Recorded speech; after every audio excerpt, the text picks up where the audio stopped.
You're listening to an Airwave Media Podcast. Christopher Media, let's make some noise. Hold your ears, folks.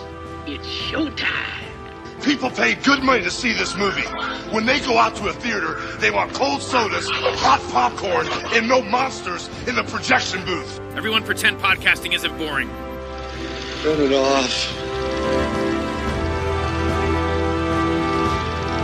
Turn it off.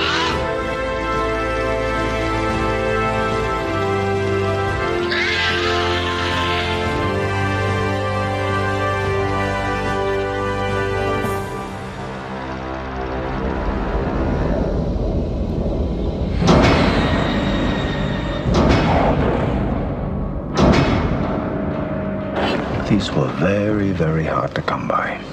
So was our cargo.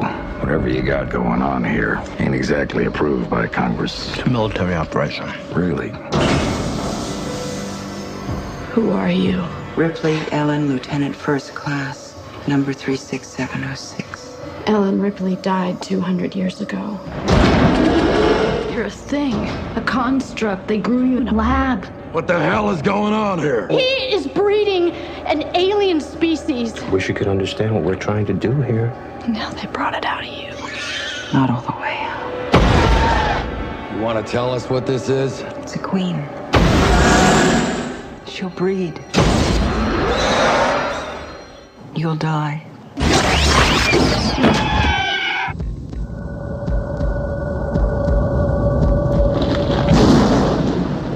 Ellen Ripley died trying to wipe the species out. I'm not anxious to see her taking up her old hobby.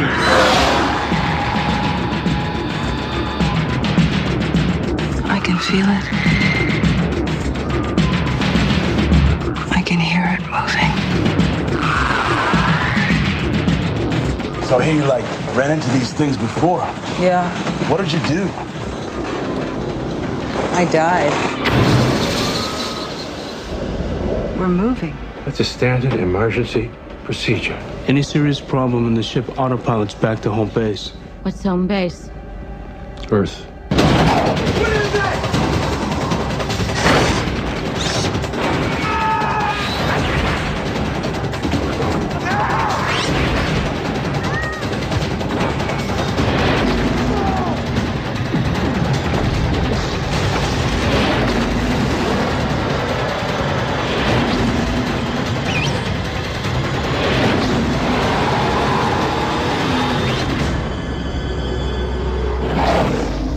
I thought you were dead. Yeah, I get that a lot. Welcome to the projection booth. I'm Mike White. Joining me once again is El Goro. Hey, how's it going, everybody? Also back in the booth is Mr. Mike Thompson. Who are you expecting? Santa Claus? On this special episode of the projection booth, we are looking at Alien 4, also known as Alien Resurrection. It's the next chapter, some might say the last chapter of the Alien Saga, started by Ridley Scott way back in 1979. Released in 1997, we rejoin Ellen Ripley 5 years after Alien 3, but 200 years after the events portrayed in Alien 3. We'll discuss the strange bedfellows that made it happen, and we'll be spoiling the film as we go along, so you have been warned. El Goro, when was the first time you saw Alien Resurrection, and what did you think? It had to have been in 1998. I definitely didn't catch this in its theatrical release because I would have been too young, but I would have picked it up when it became available on VHS. And for myself, it came with a great deal of anticipation. Even though I was far too young to see these movies in theaters, I was a huge Alien fan, going back to when I was a very small child and was first gifted the Kenner Alien figures that came out in the early 90s. And then that really kind of kick-started this obsession with this franchise that became even more stronger due to the fact that when I finally caught glimpses of what the theatrical Alien was, the live-action Alien was, divorced from the comic books I was reading from Dark Horse, divorced from the toys, it scared the hell out of me.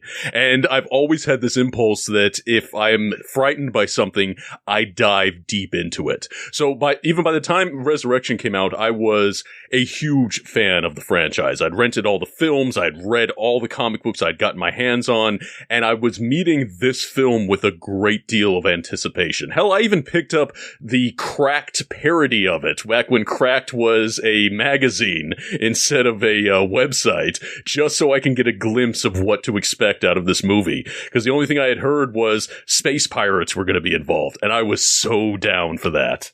Space pirates only maybe perhaps to be outdone by the ice pirates. And that's why I actually paired these films up together when I discussed them back on my podcast, Talk Without Rhythm, because hey, I love me some space pirates. Sadly, there's not too many space pirate films, but ice pirates, it's a good pairing with this film. And Mike, how about yourself? There's so many parallels with my own experience. I also briefly had the large size Kenner action figure in my house, but I was so terrified that I made my parents take it back to the store. And it is it may be one of the 10 biggest regrets of my life. You know? And every time I'm at a comic convention and I see that thing, it just kills me a little bit inside. And even my mother will say, like, I can't believe I took it back. I should have just, put it somewhere else and waited until you were older. So I had a lot of fear and terror just regarding the franchise for a long time. It took me, I think, I saw Aliens many times, but it was a while till I actually was ready to watch the first Alien because I was just so sure it was going to be the scariest thing I'd ever seen. And of course, I loved it when I did see it. Coming to Alien Resurrection, I saw it in the theater when it opened, and I absolutely couldn't wait. I had gotten my hands on the original script and read it many, many times leading up to the movie, and the experience was devastating. Because what I had read was not really on the screen, but we'll get into that. I read that script, and I figure you must have given it to me. Yes, I did. I can almost visualize. I'm positive I left it in like the mailbox at your house. Oh God, yeah. all those years ago. Because I think I was living in Chicago then, but I knew I was going to be in town, and I knew you had to read this because it had changed my life when I read it. Now, was that the released script book that they put out like in '97? No, I think the release script book was closer to the shooting draft. Gotcha. This was a draft I'd gotten before the movie was, I think, even in production. It was the version that was written before the studio came in and said, yeah, that's going to cost $3 trillion. We need you to cut out X number of things. Yeah, because that first draft was, I want to say September of 95. So it would have been like a while before the green light went. And I don't know if it was that first draft or the second draft. And apparently there were like 5 different endings to this that were going on. But I'm pretty sure it was either the first or second draft because of the whole thing of the scene in a huge area where they grow fruits and vegetables. It's almost like a garden. Plus they grow a whole lot of marijuana. And that one, curiously enough, made it into a couple different iterations of the script. Again, referring back to that weird Cracked parody before I even saw the film. For some reason, that was actually in the parody. So I was disappointed when I finally saw the film, and then that scene wasn't in the film. Yeah, because apparently the Auriga, the ship, is outside of international space waters.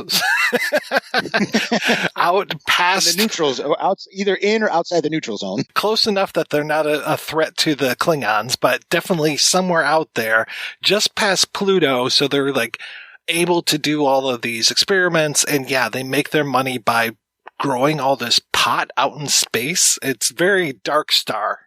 I was reminded a little bit of one of the drafts of, I think it was the Eric Red draft of Alien 3, because there's a dream sequence that takes place, and it is Ripley in this big field of wheat, and then it also kind of comes back in that jungle scene. Like the first or second page of the draft that we read does say like angle wheat. I can't remember the scene right now. It's like there's the vision, but they're out in a wheat field, and that's when my mom says there are no real monsters, but there are. Yeah, if I recall correctly, it had to do with a vision of Ripley and Newt, and then there was going to be this bug that was going to grow to monstrous proportions, and then things turning into things, and then boom, dream sequence. Yeah, and she talks in the director's cut about her dreams, but I think that gets cut out of the theatrical release. Anything that referenced Newt seems to have been just removed from the theatrical version. You know, in the extended version, because as he says, this is not the director's cut. You know, the director's cut is what you saw. Like, okay, buddy. Because that has the part where, you know, when they're showing the clone all the different pictures trying to get her to do word associate, or like, you know, like this is fruit, this is a glove. They show her a picture of a little girl and she, you know, kind of breaks down and that comes up with the marker of, you know, special edition, meaning that they chopped it out. It's a nice thing of a reference for people that were totally invested in the series, but I can kind of see why they would cut it out just for, well, one, for pacing. It's not terribly necessary, but for those that are invested in the series, it was a very nice scene, and I do like the way Sigourney Weaver played that. She's excellent through the whole movie. It's an interesting thing of like you spend all of the second movie, like not all of it, the crux of the second movie is she's got to save this girl. And the third movie is, okay, that's done. Yeah. You know, and now this one is like, well, maybe we can talk about that a little bit. And, but I completely agree with what you're saying. It's one of those things of, this is a nice to have, but in terms of the story and the plot right now, this is the kind of stuff we're going to lose to get this under 2 hours. Mm-hmm. As I was going back and starting to do research on this, I came to a moment where I was just like, do I even want to fucking do this episode? Because I remember how much vitriol we got over the Alien 3 episode we did, which I like Alien 3, but yet apparently I didn't like it enough for the fans. I am, as I said, a huge Alien fan, and as such, I'm invested in pretty much every aspect of Alien. And even I steer clear of a lot of the fan side of Alien, just because there are some really hateful people in that community. Oh, good Lord. Don't get me wrong, you know, yes, I listened to that episode, and yes, I identified the parts that you got wrong, or you were just misinformed on. It happens, but I'm not gonna, you know, shove it down your throat just because you happen to get something, factually wrong. Heaven help me that I thought that a really shitty looking rod puppet was a CGI creation. I thought the same thing because I'm listening to the commentary or the behind the scenes on Alien Resurrection, and they're saying, oh, you know, these were the first CG aliens. And I'm like, no, really? I was positive that they were CG, and at least in a few moments they look that way, or it looks that way to me in Alien 3. It was just poorly composited, but there was that CG augmentation during the fracturing of the drone skull and that's the only bit of CG. But, I mean, honestly, the first time I saw it, I assumed it was CG because it didn't look great. And then later on, I found out it was a rod puppet. Most people assume it is. But as far as, you know, you not liking it enough, even amongst the hardcore Alien community, there are splits within them. There are some people that think that anything past the first one is terrible. There are some people, nobody can agree on which are actually quality films. In a strange way, they're all completely unique and separate from one another, even though they're all one, you know, they're all completely connected to one another. Mm-hmm. You know, like I was thinking back to when a friend of mine he also read the draft that we had of Resurrection, and he was like, you know, I don't know if this is a good Alien movie. I think maybe it's just a good action movie. And I was like, well, what does that mean? I think Aliens is a good action movie and a good Alien movie.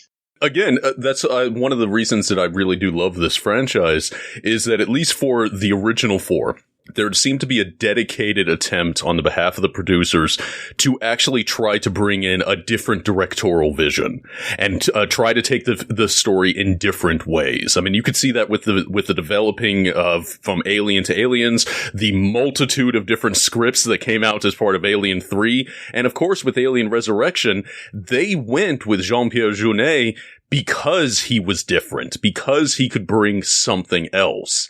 And while not everybody necessarily responds to perhaps the aesthetic he brought to this series, I nevertheless strongly respond to it for my own reasons that I'm sure we'll get into. And it's one of the reasons that I enjoy the franchise, that each of these films are so different, that they can allow people to play in this environment, particularly as we exist in our current franchise mindset of kind of sameness. the idea that there will develop in a franchise a sort of house style, and you can bring in other directors, but more or less they want to try to keep things relatively cohesive. The Alien franchise didn't have that. They wildly swung in different directions, and I think that made for some very interesting films that we're still talking about. I should add a big asterisk to what you just said, though, as far as the producers wanted to go this way, because I don't think Helen Geiler did not want this. And like, he's even on the making of saying, I didn't like the script. I didn't want it to go this way. I'm just like, okay.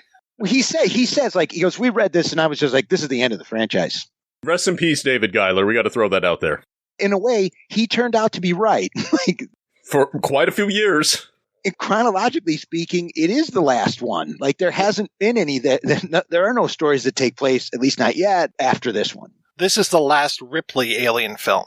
Even the expanded material around this, it was interesting how little of an impact it actually had. Extended universe, if you want to refer to that. How little of an impact it had on stories that people were telling in the Alien universe. Nobody really was all that interested in telling the follow-up to Resurrection. There was one novel, and then it was promptly forgotten about.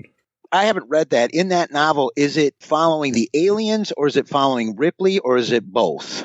It is actually following Ripley. Let's see if I can reach over and grab it. Yeah, it's Original Sin by Michael Jan Friedman, which is just following the crew of the Betty after the events of Resurrection. It doesn't really do much with them. I mean, it's a pretty much bog standard Alien story that just happens to feature the surviving members of Alien Resurrection. And so we get a little bit more with Ripley 8. But outside of that one novel, nobody really played with these characters. They weren't really continued forward in any comic books. And even when Titan Books decided to bring back and start releasing new original Alien novels a couple of years ago, some of them were set chronologically after Resurrection, but they made a big attempt to sort of reestablish the status quo. Weyland-Yutani came back. Apparently it got better after its buyout from Walmart. And they mostly just seem to sort of forget the world that Joss Whedon et al. Had created in Alien Resurrection.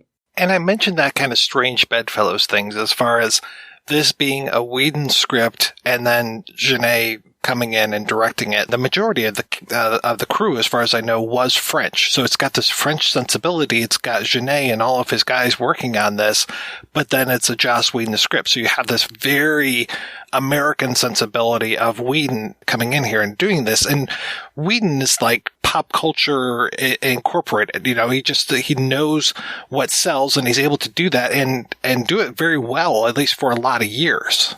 We were at Comic-Con, I think like 2 years after this, because I think this was like just before Whedon skyrocketed with Buffy the Vampire Slayer. Mm-hmm. And we were at like a panel for that, and somebody asked him, hey, is there going to be an Alien 5? And his response was, did you see Alien 4? And then he just put his head down. I've always tried to reconcile that, because at least on the surface level, and even by his own admission, the final film more or less stuck with his script. You know, certain things were dropped out, but these were his characters. And he's described it as being more of a level of presentation. They were saying the words, but they weren't saying them right. And I was trying to reconcile, it's like, well, what does that mean? What are you getting into? And the thing I kind of landed on is the idea that Whedon in his various stories, there is an element of incredible earnestness in his stories. You know, there might be some ridiculous situations. There's a lot of pithy lines and comedy, but nevertheless, from an emotional standpoint, everything is people are invested in this world. Whereas the sensibility that Jeunet and everybody else involved in this production it had a much more comedic, let's kind of have fun with the weirdness of this world. And I think that's where one of the major disparities between Whedon's vision and, say, Jeunet and everybody else he was working with, and how they presented their film. And one of the reasons I enjoy this film is from an aesthetic standpoint, from a general tonal standpoint, it really does remind me of so many of the French science fiction comics you would read and stuff like Heavy Metal. that for the look of the characters, the amazingly ugly, expressive actors that they got to be in some of these roles, the exaggeration of everything, even down to just how viscous and drooling the aliens was, it feels like it was a live action literalization of the kind of comic books that, you know, a Mobius would have done, appropriately enough, since he worked on the first Alien. And also, I've been reading a lot of Alejandro Jodorowsky comic books as part of his science fiction stuff. It feels very much of a piece with that particular kind of French metal hurlant sensibility. It's the difference in tone, right? Mm-hmm. Like the screenplay is this hard driving, continually moving action piece from the writer of, you know, from the guy who rewrote Speed. and so when I go into the theater, then this is what I expect to get. And in the first 20 minutes, I'm like, something has gone wrong here in terms of my own personal experience. And so I was so angry watching this movie because it was not at all what I expected. And it is because of the tone. And watching it again this morning and earlier this week, I'm like, is this movie supposed to be a comedy? And there's parts of it, and even in the commentary, they talk about the scene where Dan Hedaya reaches back and pulls out a piece of his brain, which I do not remember that being in the script. And I think that might have been the part in the theater that broke me all those years ago. But, you know, in the commentary, they're specifically talking about the studio wanted it out. It actually went for longer. Like he sees his brain, I guess, and just passes out from shock. And apparently Sigourney Weaver didn't like that part. The test audience saved them. And it's just, there definitely is a very, even in the commentary and also in the behind the scenes stuff, they just talk about the Frenchness of the director and how the studio absolutely was like, no, this is what we brought you for. This is what we brought you in for. So keep doing all of that. And that for me is so challenging to reconcile, because I really feel like when I say that, I'm saying this is a limitation of myself, not so much as the film. It really felt to me like, you know, the studio comes in and they're like, okay, we got to figure out how to get things back on track because Alien 3 was not what people wanted. So how do we make this Aliens again? And that's what Joss Whedon comes in and does. And then the director comes in and is like, yeah, I'm not interested in any of that. I'm going to do what I want to do. And he did it. So the quote was, it wasn't a question of doing everything differently. Although they changed the ending, it was mostly a matter of doing everything wrong. They said the lines, but they said them all wrong. They cast it wrong. They designed it wrong. They scored it wrong. They did everything wrong they could possibly do. It's actually a fascinating lesson in filmmaking because everything they did reflects back to the script or looks like something from it. And people assume that I hated it because they changed the script. But it wasn't so much that they changed it, they executed it in such a ghastly fashion, they rendered it unwatchable. That sensibility, it speaks mostly to, you know, his inherent sensibilities. It's what he expects out of a science fiction story. And admittedly, not all of the European or traditionally French approach to science fiction that will blithely tonal shift, sometimes from page to page of over-the-top comedy or just incredible slapstick into, you know, very, very serious and gory stuff. That sort of freewheeling artistic freedom, that's not for everybody's taste. I mean, I would not necessarily hand off a copy of Jodorowsky's In Call to somebody and it's like, hey, you like Star Wars? Why don't you read this? I do like that idea, though. There is some fun to be found there. But to me, I actually think that's what makes the movie so charming. And the fact that he talks about it was cast wrong, I actually love the cast of this, including some people you would not expect to find in this kind of feature. I mean, J.E. Freeman, who plays the villainous Dr. Wren. His facial expressions are just so perfect in this movie. They are pitch perfect for the tone they are going for. The way you're saying it right now is like, you're right. For the tone this movie is going for, it's completely right. When I was watching it this morning, I'm like, this guy is chewing up the scenery with both hands at every turn. And it's like, yeah, but that's what they wanted. That's me not getting it.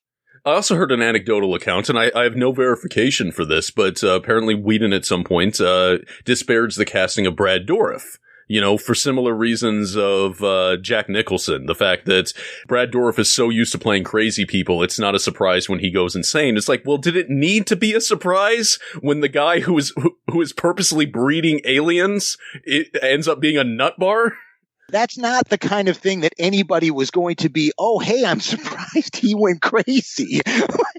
And I'm sure Brad Dourif was having a blast when he was interacting with the man in the suit with the alien. And it's those little scenes that, again, it's something we have not seen, and that's why I appreciate it.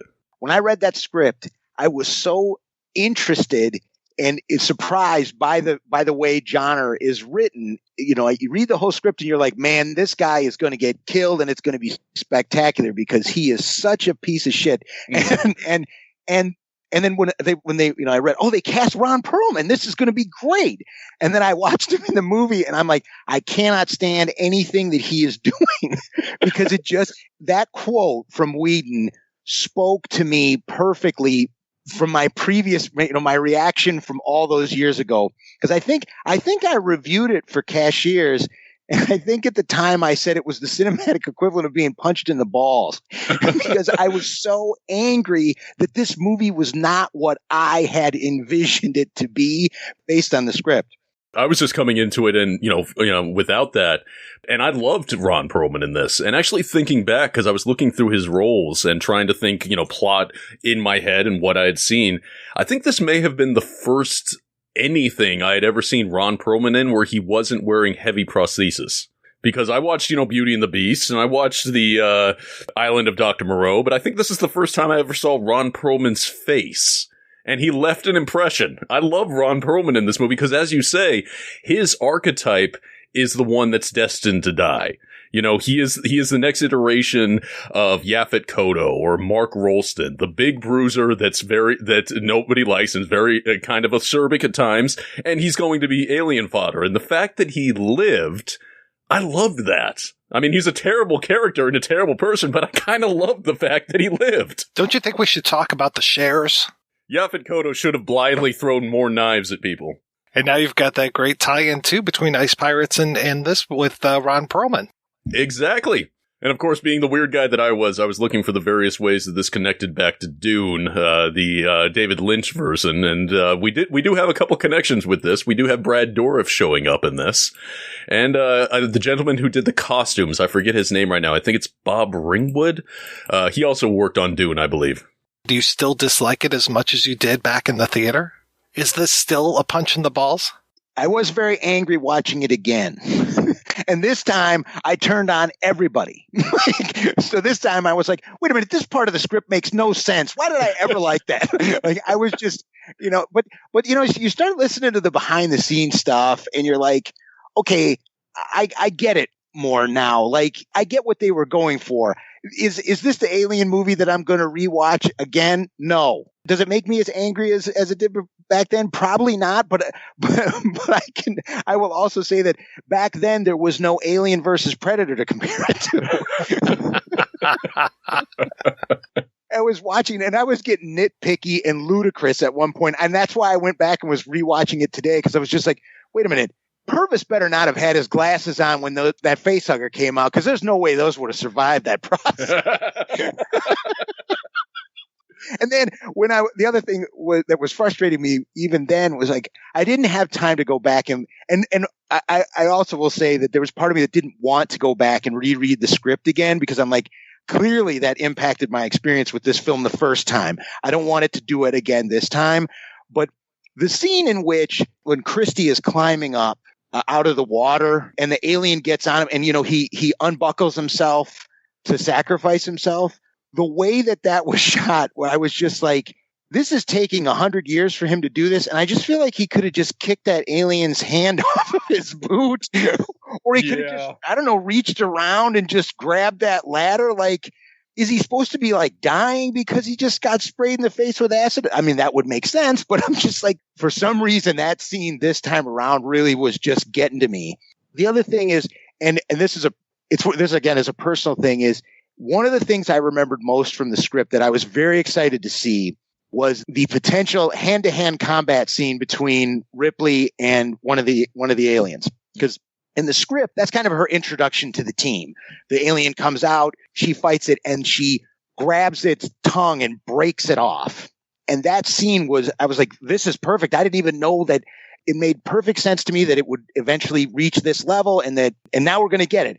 And instead we get this, she's going to shoot through the dead guy's body. And then later she's going to rip the tongue off because it's funny, I guess.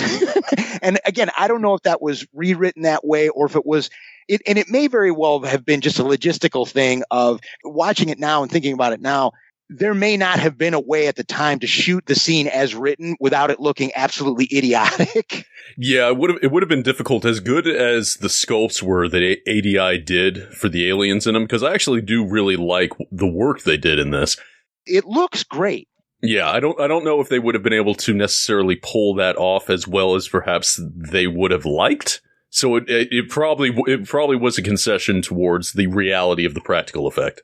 It was one of those things where I'm watching it now and I'm like, one of my other problems with the removal of that too was that also at least helped me buy into the idea that the team was going to be like, okay, we're going to keep you with us because you just killed this thing and we all saw how much of a badass you are, even though you do already have some of that with the basketball scene earlier. Whereas the way it's presented in the movie, when she shoots through the dead body, I'm like, did anybody even see that happen? I guess they must have put it together, but it's just like that part of it, like losing that part of it was, even now, clearly 20 some years later, it's still hard for me. I really like the shooting through the Michael Wincott body at the alien. It kind of reminds me of when there's the boot in Once Upon a Time in the West, and the boot ends up shooting the guy. I don't know. I thought that was a nice introduction for her to the team. To your point, they probably don't see it. And as far as her ripping out the tongue, yeah, that doesn't really make any sense, or the extra mouth, other than it being some sort of like a castration thing. Yeah, that's definitely how I saw it in there. I mean, it does kind of flop around rather suggestively. The first appearance of the Queen Alien, when it comes out of her chest, I mean, it basically has a foreskin on and comes out. Yeah. Well, that's always been the design of the alien. It's a penis with teeth. Yeah, it's a big walking angry penis. That's Giger right now. He's weaponized phalluses his entire career. Rest in peace, Giger. And I like the idea of how the team comes together and peels apart, just the way that we have people being added to the team and then taken away from the team at the same time, like just the way that they're going back and forth with how many people are going to make it out. Well, we're going to add Purvis to the group. We're going to lose this person. We're going to add this other person to the group. And, I just kind of like the way that it becomes the almost like a Dungeons and Dragons type adventure as we're going through this ship. And while we do have a good idea of which people are going to survive to the end, they do somewhat subvert our expectations. I was speaking before that Ron Perlman's character of Johnner is the archetype that's destined to die. But at the same time, the fact that the first member of the crew of the Betty is Michael Wincott's character, who's this kind of cool guy, and, he's got the raspy voice, and he's like, all right, he's going to be a cool guy. Now he's dead. Yeah, they present him as he's the captain, so he's the veteran on this team, right? He's the veteran who's smart enough to be captain too. So yeah, of course he's going to make it, and they even send him off on his own, sort of at that point. He's going to forge ahead because that's what that's he's smart enough to do. He's smart enough to handle it on his own. Nope, he's gone. Because he dies, and then Hilliard dies, and between Wincott and Flowers, they're basically like the mom and dad of the Betty. And then you've got the three wayward sons with Bryce, Johnner, and Christy. And I like how Christy steps up and becomes that leader for a while before he dies. And it's like, wow, you would expect Christy is such a badass. And I love that, and this might have pissed you off too as far as the script goes, because Christy's kind of two people in the script. He's like this Chow Yun-Fat clone, plus he's himself, and then they take those two things and merge them together. So when you get that awesome shot of him with those Travis Bickle guns, and he shoots up and gets the two ricochets before it goes right into the soldier's head, it's like, oh yeah, that's totally a Chow Yun-Fat move. And yeah, I'm with you. And the death of Christy, that's always kind of bugged me. And it's like, well, why didn't he just kick it off? What they really needed to do was literally show the alien with a death grip, because I think that was what they were trying to show. He got the acid in the face. He was exhausted. He knew he couldn't get loose of the alien. It was going to drag him down. So he was willing to sacrifice himself to save his friend. But in order to sell that, it needed to be a closed claw talon thing. The way they presented to the movie, all the steps he needs to take to unbuckle himself is like, man, that is way more work than, than just moving that hand off there or just swinging around a little bit and grabbing onto the ladder yourself. You got Ron Perlman up there, and he's a big guy. He could have gone down a couple rungs and just kind of grabbed the dudes. I do think that fits into his character, right? True. Like, he's willing to shoot at the thing, but he's not going to do any more work than that. He already wanted to ditch the one guy anyway. Well, there's that weird new thing where the aliens can now spit acid. That never made sense to me, that it spits acid at Christie. I was like, did you bite the inside of your mouth? And then I don't know. I mean, the first two movies are the only ones where the acid really always makes sense. Mm-hmm. And then it becomes like, maybe I need to rewatch the third one to make sure, but it feels like in all the subsequent films, it just becomes more of a, okay, well, the plot needs the acid to come out right now, so it's just going to come out right now. And the other thing, so if you can spit the acid out, then why'd you have to rip the one of your buddies apart to melt the floor? Couldn't you just melt the floor that way?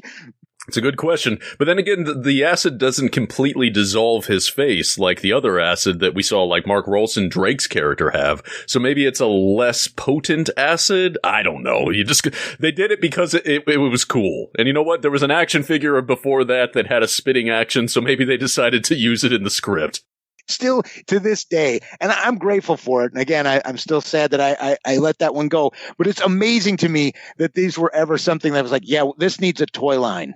Oh, and marketed for kids. Hardcore marketed to kids.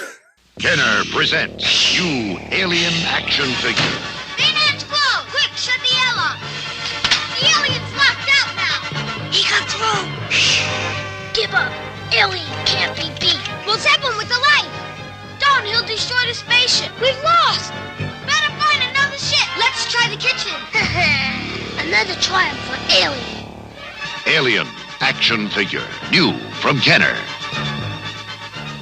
Because those kids in the commercial were like 10 years old when they were. That's part of the reason that I was completely obsessed with the first one, even though it took me years to watch it. Because like I'd go to the bookstore and I'd flip through the comic novelization or all the other things. For me, aliens were the cool things in the cantina and in Star Wars. They weren't supposed to be scary. And this was the scariest thing I'd ever seen.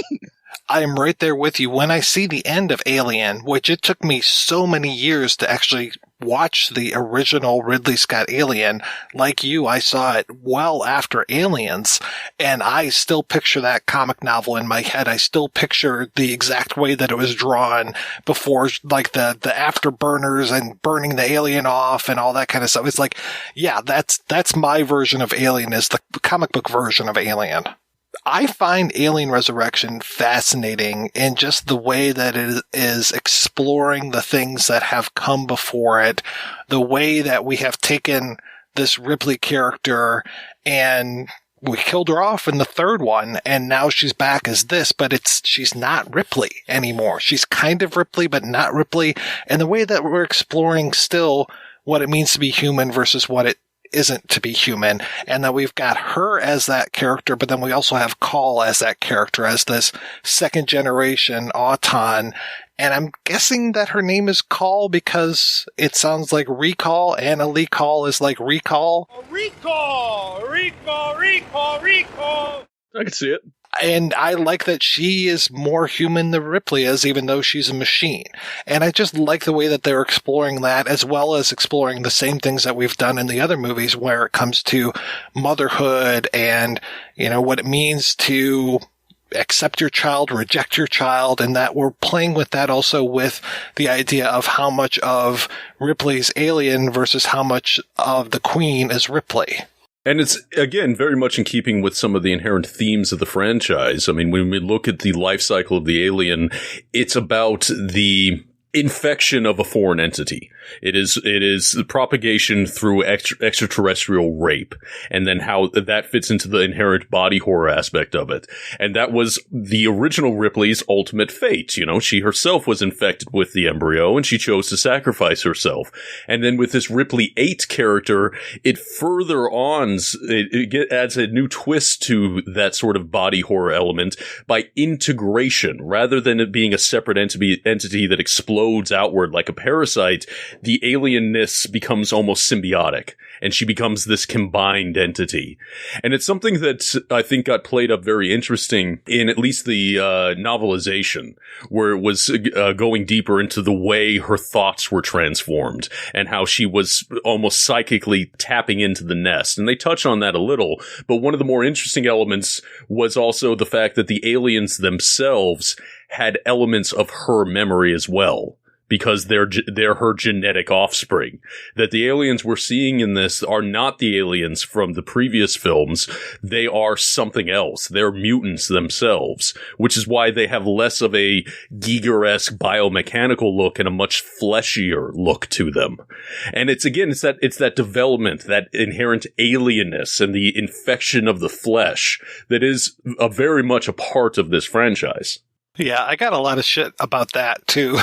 When it comes to the idea of, because there are those weird hybrids where it's like, oh, well, if a facehugger attacks a rhino, then the baby coming out is going to be a rhino alien. And it's like, well, that ruins the entire DNA of the species, folks. You know, you can't have, if it mates with a gerbil, that it's going to be this tiny little alien going, you know, running around. Trust me, nobody has come up with a good explanation for a lot of those things. But they always have to be the same creature that comes out in order for the race to propagate. But this makes sense insofar as, well, it makes sense in a way that their DNA is coming together so that then the aliens look different, that then the queen has a different cycle, you know, that she gives birth in a more human way as opposed to a gerbil alien. There's been so many wild contradictions onto exactly how the alien works, and at certain points they decide, okay, we're going to scrap all of this, and then we're going to go through a 20th Century Fox before it was bought out by Disney. They decided that they were going to officially say that this is how the alien works, and all the weird hybrid things, that's not really a thing, except when it is. It doesn't make any sense, and it's been wildly contradicted many, many times over the years. You just kind of have to accept it, I suppose. Well, it just becomes, unfortunately, more and more of okay, we just need it to work this way in service of the plot. Exactly. It's like the eternal question of, well, how long does it take for an alien to gestate? Well, it gestates at the speed of plot.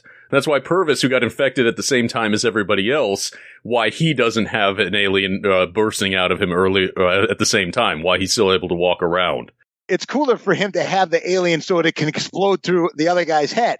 Yeah, exactly. Now, it's at some point, I don't remember the source of this, but I think it was said somewhere that he was diabetic, and so there was a shift in his biology which caused a slower gestation.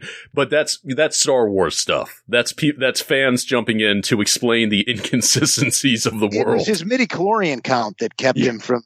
Yeah.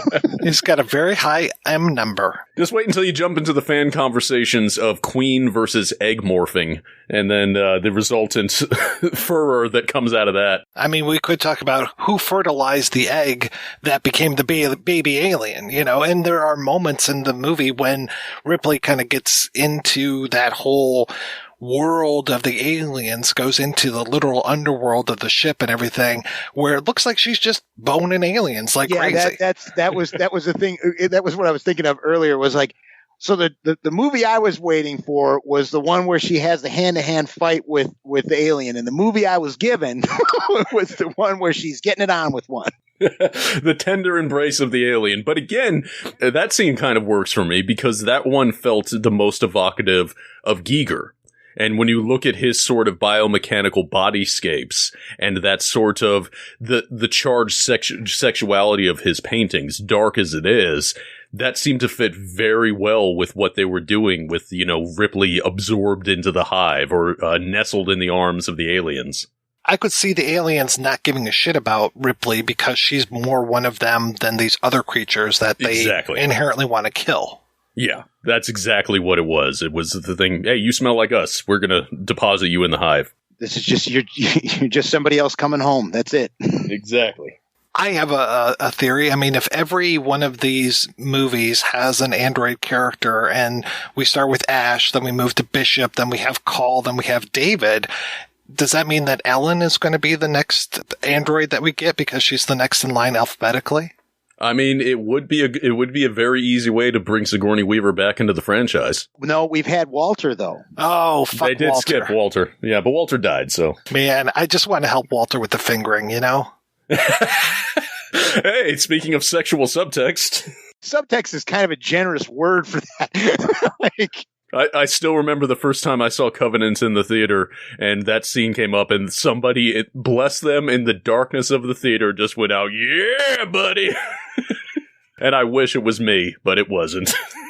I love the Call character, and I love what she represents, and I love this whole idea, too, of, you know, I talked about how motherhood is part of it, and that we have mother as the computer in the first one, and then we have switched to father in this one, and that father, the way that Call ports into the system is through the Bible. It's like, of all places, of all things to do, to be, you know, and then that she takes over the father and basically says God is dead when she's like, father's dead, asshole. I really appreciate that moment, and I can't remember if that's necessarily in the script. I think it might be, but I'm pretty sure it is, but it's funny. I feel like that moment in the script, it's much more for a laugh, right? It's father's dead, asshole. Attention. And she says that whole line about attention aliens. You know, Ren is on this floor. Go get him. And I feel like that's more what the script is trying to do, in my opinion. Whereas I think the movie is much more like, yeah, we'll throw that in, but that's not the kind of humor we're going for in this picture. Not the same. Yeah, but in this one, it's much more, to me, it's the woman usurping the male role. And I love that all of the females that are normal, quote unquote, are dead by the end of the film. And now you have this alien woman hybrid and this android that are there. And then the only two men that are left at the end of this film are one guy who can't use his legs and Johnner, who's just like this mental midget, you know? It's just like the worst of humanity has all come together at the end of this film. Yeah, but we dump them off on Earth, which is a shithole. So it works out well. Yeah, it's like we finally get to Earth, and this is the Earth that we get to. And I love that Johnner has that line about it being a shithole. And then when you get there, you're like, oh yeah, he's right. It is a shithole. Well, it's more that way in the extended version than in the theatrical one. In the theatrical one, it isn't terrible. Yeah, they show the clouds, but they don't actually show the landscape, if I recall correctly. I think they look down because I think I was watching that again, but they're just flying over it, and it all looks. And I think one of them even I think on the commentary they said no, it was beautiful or something like that. I can't remember if that line is in the movie or not. Whereas in the extended version, you're basically in this. It's the Planet of the Apes ending in Italy.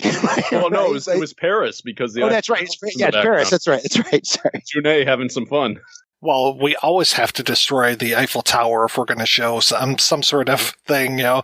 I mean, that's like a Roland Emmerich staple, right? And Michael Bay, too. I think that was in Armageddon. We get to see Paris destroyed. Yeah, though these days we seem to be shifting it to destroying the Golden Gate Bridge. So, so many times the Golden Gate Bridge just gets so messed up in modern blockbusters. It's all those LA people striking back at San Francisco. It is curious that it is nicer in one version. There's that moment where the sun hits their faces, and I'm kind of reminded of that Blade Runner ending where it's just like, oh, Earth has returned to being green because there's no one there. But yeah, in the extended version, it's just like, here's the broken Eiffel Tower. Good luck. Here's the four of you are on this planet. You're pretty much fucked now. Right, but they're also just going to disappear. Like, watching it again, I'm like, oh, so in this version, they just go off and find Serenity and and Mal and all those other people, and then they just take off and then fly. Like, yep, and that's that again. That's the route they took with the one novelization or one novel follow up to this. They just went right back to being space pirates.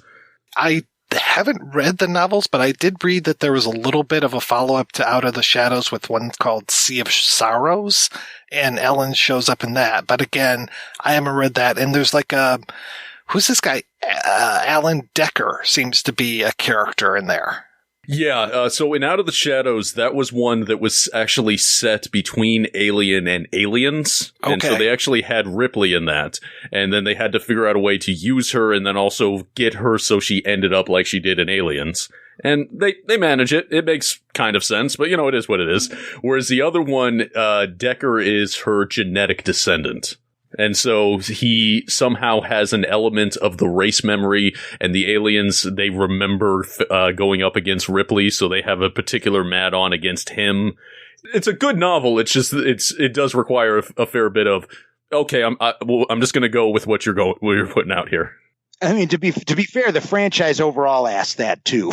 Yeah, that's pretty much it. Yeah, if you start getting in there, it's just going to drive you crazy. I mean, when Wayland and or Yutani show up, it's just like, wait a second, this doesn't make any sense. We forget that there was no Wayland Yutani or Queen Alien in the first Alien. That's introduced by Cameron. And then, you get other things that are introduced as we go along, and then they kind of try to retrofit these things. I am curious, you talked about the novelization. I read a little bit about the novelization because I think there's a little bit more about De Stefano, who's the Raymond Cruz character, who I think should have gotten a little bit more to do in the movie, but his death is so unceremonious to me. It's just so frustrating. It's like, hey, go back there, and it's basically just telling him, go back there and die. That's it. In the A.C. Crispin novelization, they shifted over a couple more things for DeStefano, just kind of developing him as a little bit more of a character than he ultimately was in the final film. There's that weird moment where he and Christy have a moment. Yeah, about the guns. So turned on by those guns. Watching that scene now, that is some of the truest shit that I've ever seen, because I've seen gun guys when they get together and they have that same glint in their eyes. Those two actors are perfect in that scene. I mean, they are completely selling it. It feels totally true. Like, this isn't even acting. It's just that catching them, behind the scenes. And I love Dan Hedaya, but man, oh man, he is making some of the goofiest faces in this movie. That comes up in the commentary from the one guy. I think he was the storyboard artist who, I can't remember his name right now, but he seemed to be like the most critical of the movie, aside from David Giler. But he had said, like, I wonder if the director would, if he had seen American television, if he had seen Cheers, would he have still cast this guy? And then in the commentary, the director talks about, I loved him in Blood Simple. And it's like, yeah, but the problem is the problem for me anyway, is that he's not playing the same character he's playing in Blood Simple. He's playing the character from Cheers. But again, I sort of enjoyed that for the tone that it gave it. It lended towards the comedic tone. That obviously doesn't work for everybody, but to me, it again kind of fits. It speaks to the ineptitude of the organizations. I can go along with the idea basically of saying, like, hey, you've seen this cliche military character 4,000 times. Okay. Yeah. We could have cast R. Lee Ermey. Let's go a different way. I did love the moment, even though this might have been a rod puppet, but I don't think it was. I love the moment when the alien sneaks aboard the one shuttle, and then you get all the gore being thrown against the windows and stuff, and this blood coming up. I really enjoyed that. And then, the hand grenade that gets tossed in there. Again, I think that hand grenade might have been a rod puppet. I'm not sure. I like the themes that we're going in. The hand grenade was real. It's just like the basketball scene. He threw it that one time, and it was perfect.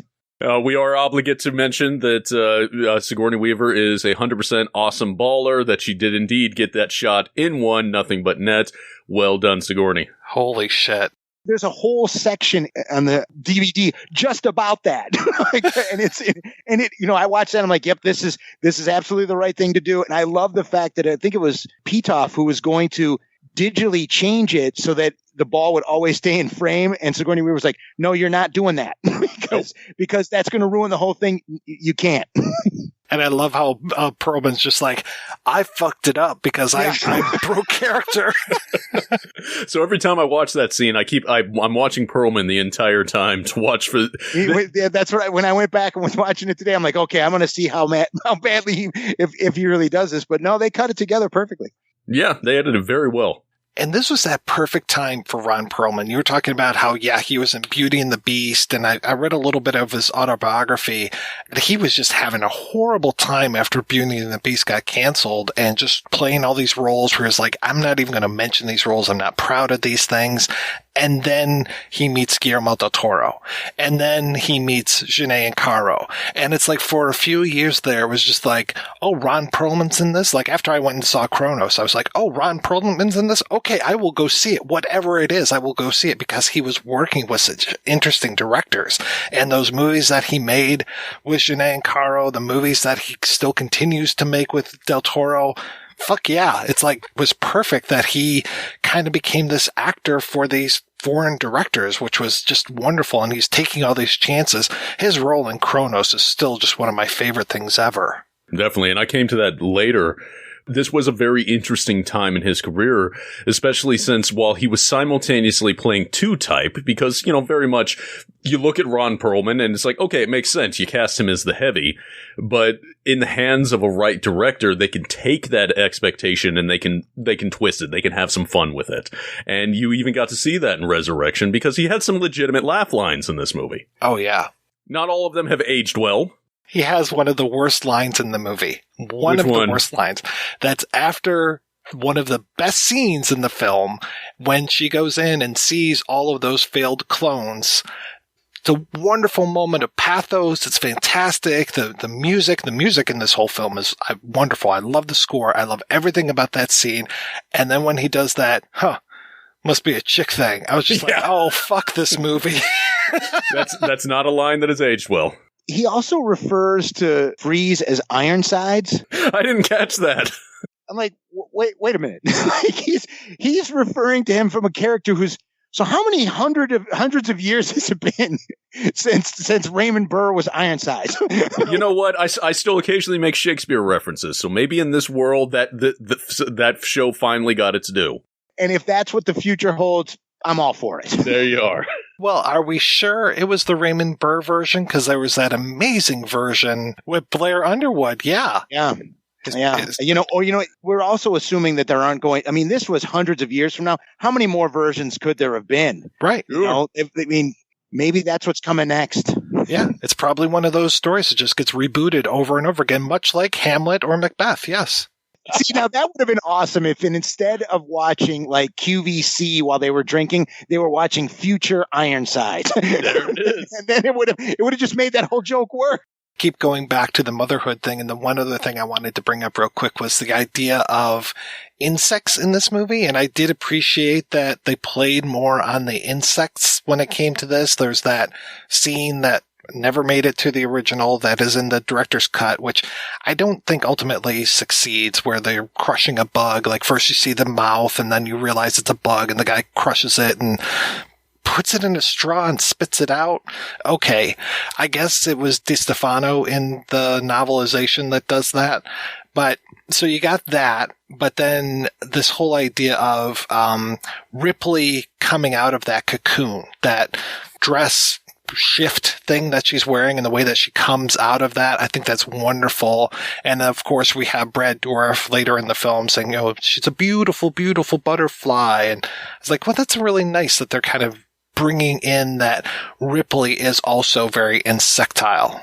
And it would have definitely, if they were going to continue on that, fit in interesting if they had gotten Cronenberg to direct this, as they were apparently at one point courting.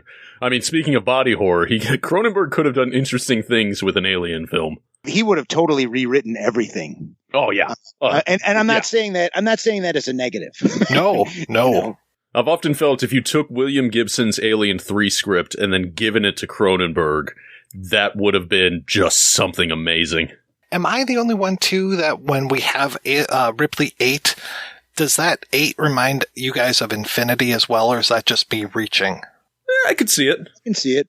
You know, the concept of the eternal Ripley, you know, she's back from the dead. Well, that's one of the things I was thinking about earlier too, is the, you know, the cross DNA of all of them just furthers the whole concept that she and this species are just destined for one another.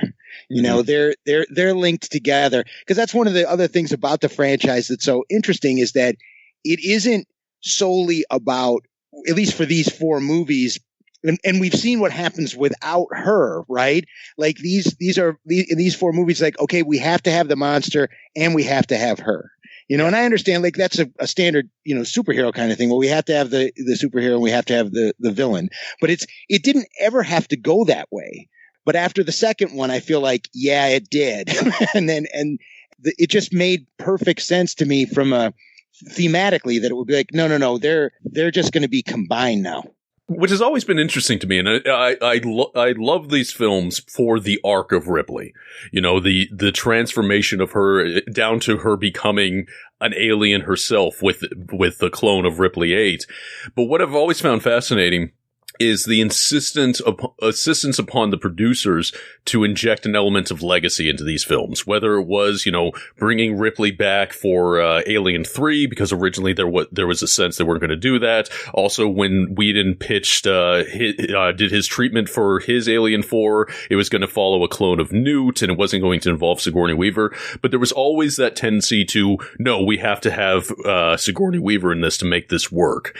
And then later, when it shifted into the Ridley Scott films, he became the anchor point. It was, okay, this is our legacy thing. This is Ridley Scott. We can't do this without Ridley Scott. Neil Blomkamp, you want to make an Alien movie? No, you can't, because you're not Ridley Scott. Whereas for me, the Alien franchise has always existed as something more than the films.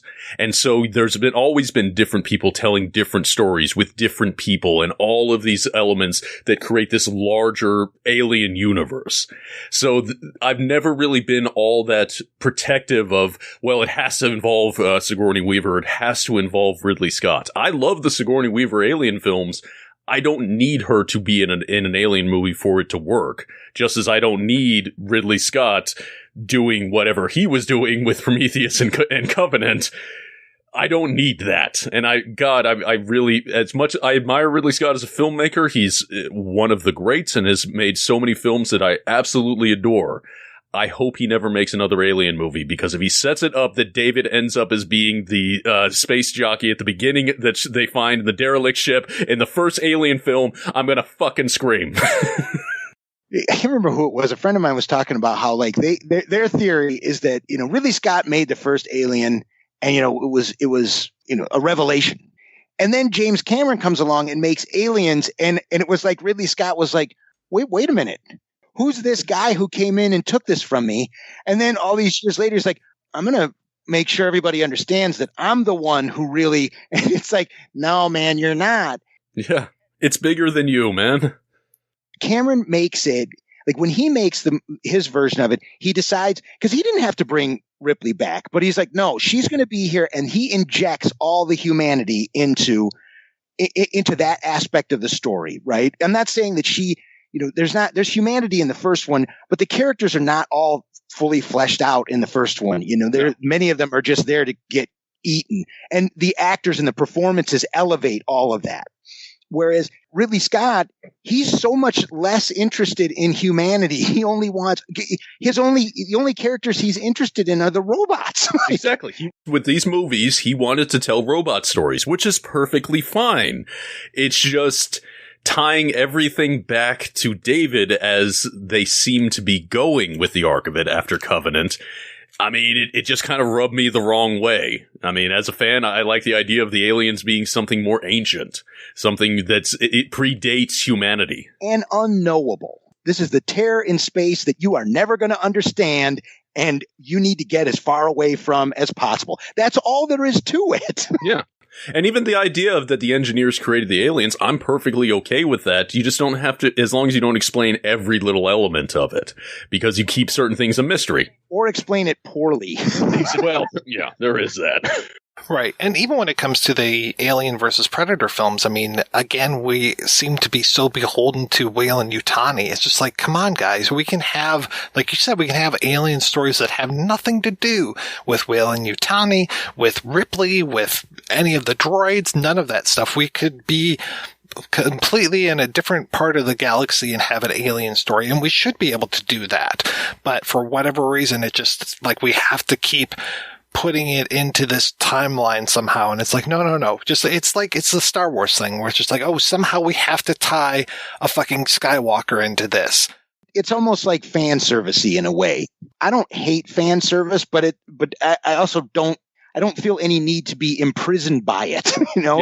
Yeah. And that's what it is. You know, you'll have these little nods and stuff like that can be cute, but other times they can just be unnecessary or destructive.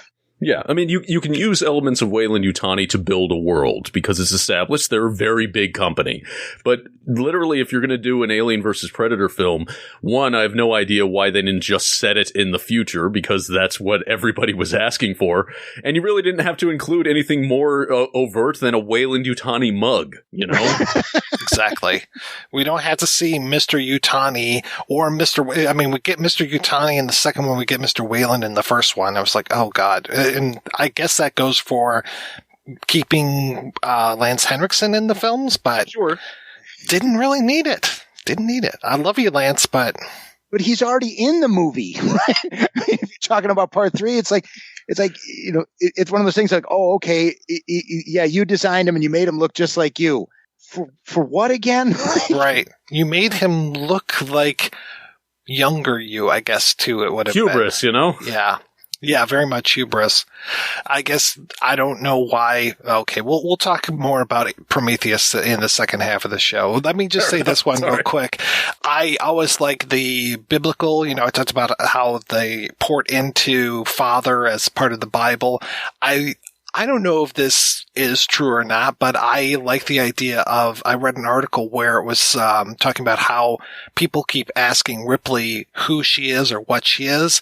And it felt very Peter to me because she kind of denies herself 3 times until she finally gets asked, who are you by Purvis? And then she says, I'm the monster's mother. And that's like the truest answer that she can possibly give. She gives an answer at one point that she's Ellen Ripley, you know, Lieutenant First Class, and calls her on it and says like, hey, you died 200 years ago.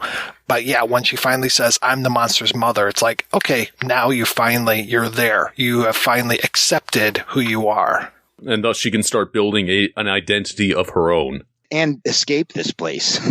I do love that final line, which lived through the entire thing of, I'm a stranger here myself.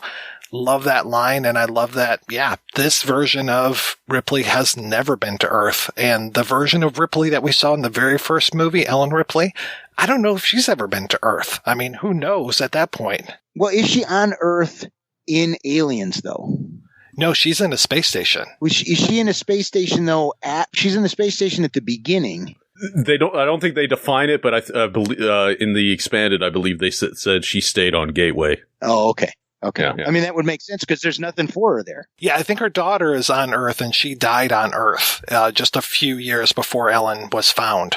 That was another thing I got shit for, by the way, when I was talking about Alien 3, is I kept talking about like fairy tales and, you know, how she's kind of like Snow White. And then you've got like, at one point there's a framing of her in Alien 3 where there's 7 prisoners. And I was like, oh, she's like Snow White and the 7 Dwarves. And somebody was just like, hey man, quit trying to put fucking fairy tale shit on this. And I'm like, oh, you know, well, fuck you. That was so fucking apparent. I'm like, in Aliens, they call her Snow White at one point.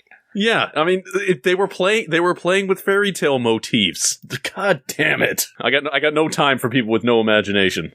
I mean, the alien queen could so be Maleficent, and this whole idea of her being Sleeping Beauty, and like here again, she is waking up 200 years ago. They literally refer to the alien. They literally refer to the alien as a dragon. I mean, she is Sleeping Beauty. She wakes up at the beginning of almost every movie.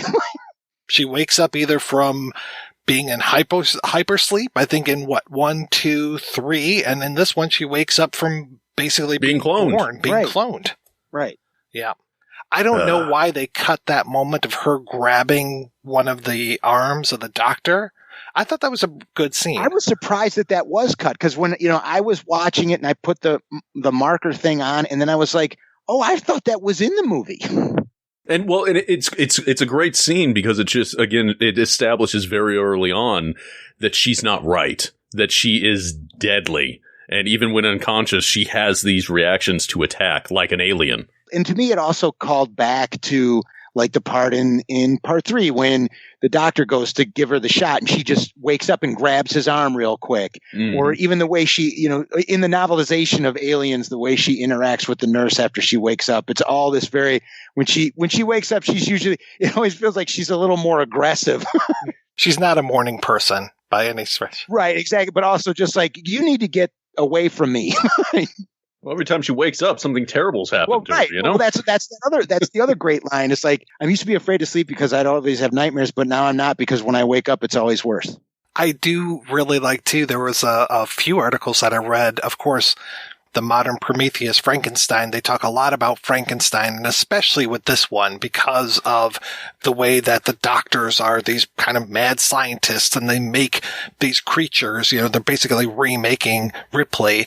And I love so much that somebody pointed out that the Brad Dourif character, they keep him alive till the end, and then when the baby dispatches him, that the baby bites his brain out, basically. It's just like taking care of the mad scientist by removing that brain that thought up all of this madness that they have. And this one is so great, too, with this whole idea of the alien mother giving birth to this baby and this weird post-birth abortion that they basically give to the baby. And when you see the look on Ripley's face that she's sad that this baby has to be destroyed. Yeah. A key element of Ripley's characterization from Aliens forward is her as mother. Mm-hmm. And this is her essentially killing a child. Her child. Yeah, her grandchild, but, still her child. And she's got her surrogate daughter. Now she's got Call, at least. But again, Call's not human and she's not human. So I guess they're actually kind of a perfect mother-daughter. And this one won't hopefully die unexpectedly at the beginning of a next sequel. The original ending, just for folks at home, was like, not only were they carrying the bodies of these poor mining workers who, they're the proletariat getting fucked over by this capitalist system. Sorry to throw in a little Marxism for you, but they were also transporting these harvesters. And at the end, they get in one of these harvesters and end up, fighting the baby alien that way. And the baby alien was had like 6 legs. It was more like a spider than it was. Well, no, it had wings. It had wings. That's right. Towards the end, it broke out and it had wings. And it turns into this aerial battle. And I was thinking about that earlier when you were talking about like the insect nature of the monster and how it's played up in this movie. And it's like, maybe that's what Whedon was going for in the original draft, but it's like, there's really no suggestion, from either one of these species that have now intermingled that wings would show up. Kind of reminded me of the end of Splice, the Vincenzo Natali film, but it also reminded me more of the end of Aliens when Sigourney gets into the big body mech suit, basically, the suits that they had in the novel of Starship Troopers. That to me is what the movie is more than anything is, him trying to take it back to Aliens, him trying to, like even that one part where it's like when Johnner wants to ditch the one guy and says, no offense. And he gives him the finger and says, none taken. I like a lot of the dialogue that we have in Alien Resurrection, but to me, the best dialogue is still in Aliens. That movie is so fucking quotable. You know the line. And it's just, and it's amazing to me that it's endlessly quotable dialogue, and it's dialogue that is so distinct to those individual characters. Who said what when you quote that or when you're thinking about that, and some of those people aren't even on the screen for that long, but it just becomes, it is so perfectly individualized, and that's what makes that movie so strong. Like, one of many things that makes it so strong. Yeah, we can quote Hudson, we can quote Hicks, we can quote Vasquez, we can quote so many of these people. But I can't really quote Johnner that much, or Christie that much, or Vreese that much. Like you quoted Vreese, you quoted the line, but that's about it. Well, it's kind of awkward to try to say, "I am not the man with whom to fuck." Yeah, right. Well, that to me feels like classic early Whedon dialogue. It is. Before he'd done like 10 years of television, was like, okay, yeah, that's just a lot to. There's no reason to put anybody through that. I mean, I do like I mainly just hurt people. I mean, Johnner does have the best lines, I have to say. That's a solid line for sure. But again, there's nothing in there. And Ripley has some good lines too. It just doesn't have the magic of that second movie, or even the first movie for that matter. But although in the first movie, it feels, again, going back to I think what I said before, like I feel like that's an example of just flawless casting. Oh fuck yeah! You've got and I have to imagine that much of that dialogue was not even written. Well, especially since they were using that Altman technique of the overlapping dialogue and everything. They were just it felt like they were just riffing. Right. And it comes out totally natural, completely believable. Like this is a ship full of factory workers that, and this is how every single one of them would talk.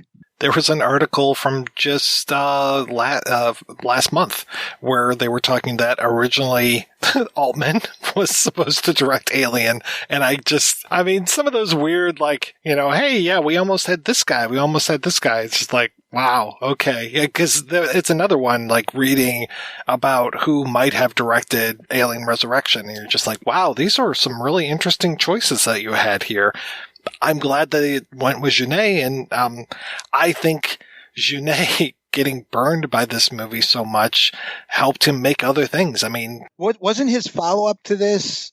His follow-up was Amelie. Yeah, that's the thing. So I'm watching this, and my wife is like, what did this guy do?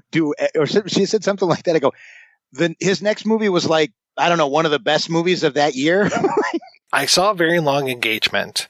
I haven't seen Micmacs, and I haven't seen what's the other one that he did? The Young and Prodigious T.S. Spivet. Yeah, I haven't seen that either. But apparently, he's got a movie that might be going direct to Netflix this year. Big Bug. Oh, so another Alien film? Yeah, maybe.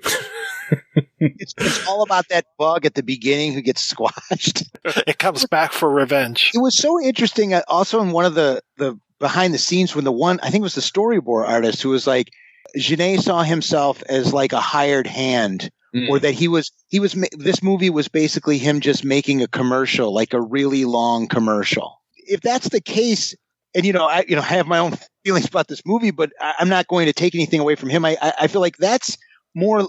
It just felt, I don't know if he meant it that way, but that felt more limiting than I saw it. I'm like, no, he came to play. I think it's one of those things where when he initially came in, it was with the idea, I'm just going to go along, I'm going to do what they want me to do, I'm going to make an American movie. And then he realized that the producers and the people behind it, they wanted him to play. They wanted him to bring his own thing to it. So he brought it in. But I don't think he did it in a aggressive, this is how we are going to do it. I think it was just he was happy he had the opportunity to inject a little bit of that weirdness in there. From everything that you hear in the commentaries and stuff, it does not sound like it was a bad shoot at all. It sounds like they all had a great time. I mean, the underwater stuff was scary and challenging, but that also, them filming that first did really bring them all together. Yeah, and it's a perfect way to actually schedule that kind of shoot, because could you imagine going through, weeks and weeks of filming knowing you have this terrible, terrible thing ahead of you? Well, and if one of them died, then they could have replaced him right away without having shot the rest of the film. Yep, or if they refuse to be in the scene. It's why Troma shoots all the nude stuff first. That whole thing, I never knew that about Kim Flowers, Hillard. That whole thing where Sigourney Weaver sees her outfit and says, I want that. And so when Hillard is in the water, she's wearing the outfit that eventually they would redo for Sigourney Weaver. Funny.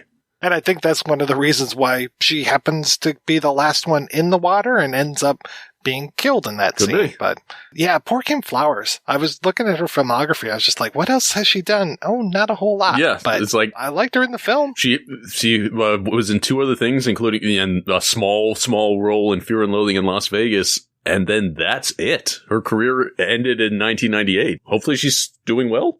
What was your thoughts? Because I remember this being a very divisive point at the time of its release and still continued. The look and the presentation of the newborn. I like the newborn. I was reading one review that talked about how the newborn had a beer belly.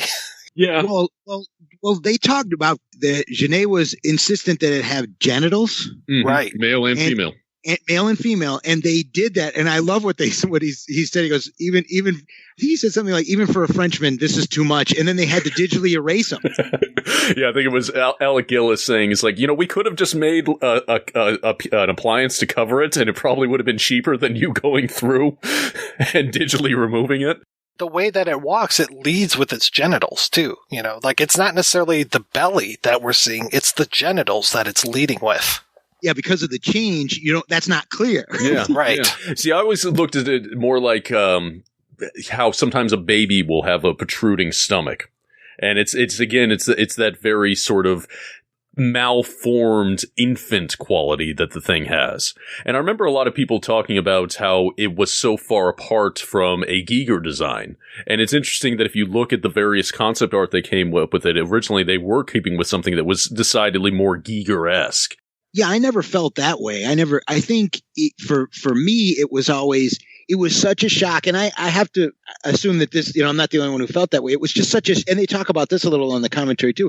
It was just such a shock to suddenly be dealing with a monster that had eyes. Yeah. And that was so far afield from anything that the franchise had done before. I mean, when you see the Queen, it makes sense. It's a bigger version of the alien. It still fits. But the eyes definitely put it into something else. But I could see why Jeunet wanted the eyes, because he wanted this thing to emote. He wanted to show its emotions, its own little journey. And it's hard to do with something that has no eyes. With the alien, you get this almost like an exoskeleton over its head. But if you took that away, I want to say in the going back to some of the early Giger concepts, that it does have kind of a skull face. So I was like, I'm okay with it having a skull face. But yeah, to your point, it does have eyes, but they're pretty eyes. And yeah, it makes you feel for it. I mean, and that's what we have to do. Unsettling isn't the right word. It was just so not what I'm used to. Like, these are killing machines, and that's all they've ever been, right? And so all of a sudden now we're like, hold on, I'm supposed to, and I'm just gonna fully admit they're successful. Like, it's kind of painful to watch that thing die. Like I said, they're totally successful in the sense. And I can't remember who it was, if I read this or if I said it or somebody was complaining when we first watched it, like, and then this thing's got these puppy dog eyes, for God's sake. It does. Like, it's supposed to be this horrible monster. But, that's what they wanted to go with. And again, it speaks to what we were talking about, the subversion of expectations. And I don't necessarily know if they were going actively out to subvert. This is just where Jeunet's sensibilities lied.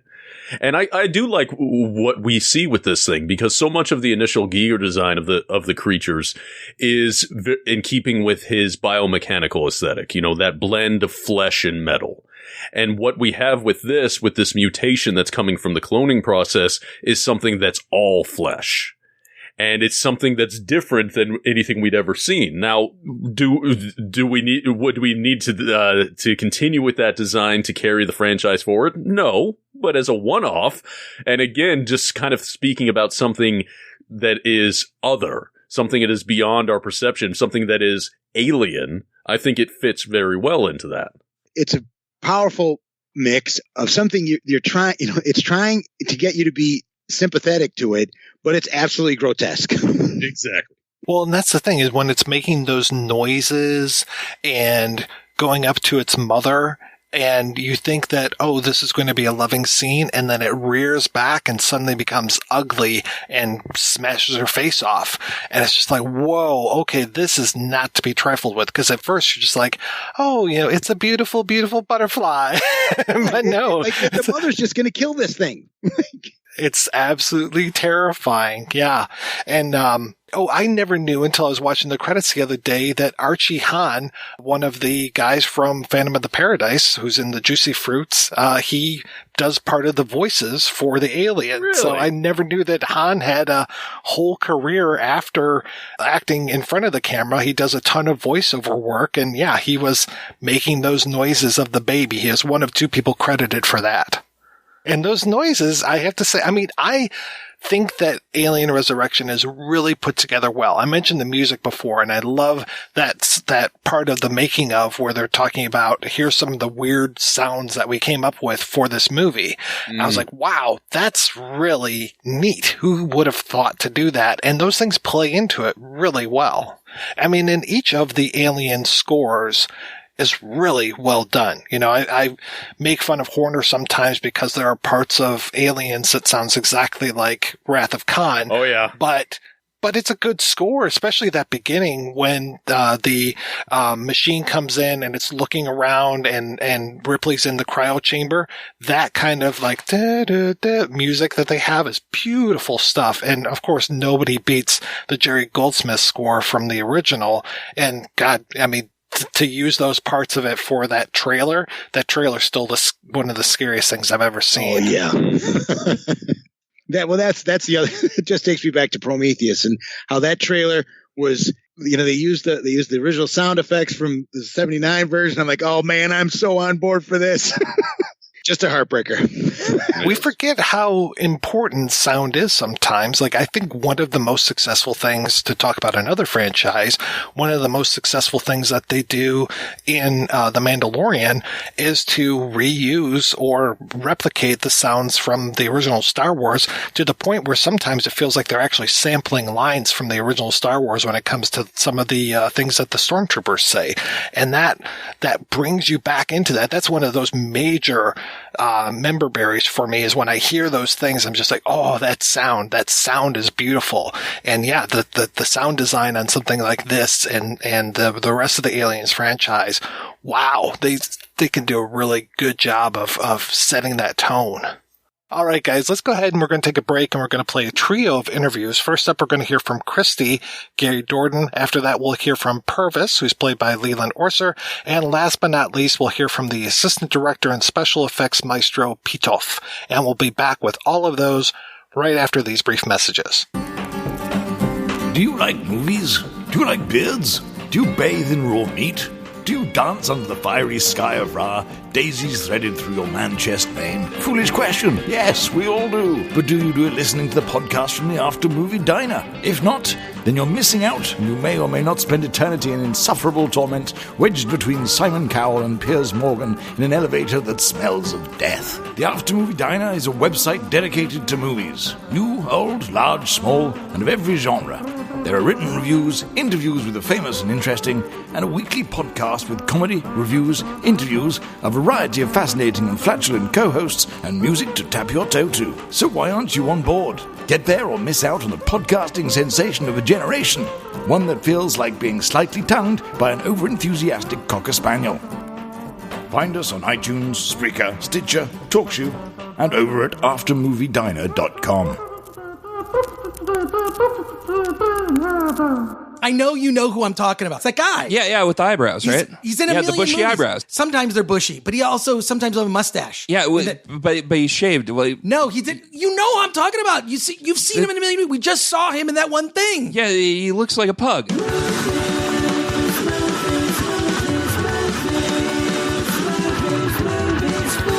Listen to me, Chris Gore, and Anthony Ray Bench on the Film Threat Podcast. You got questions. Sometimes we have the answers.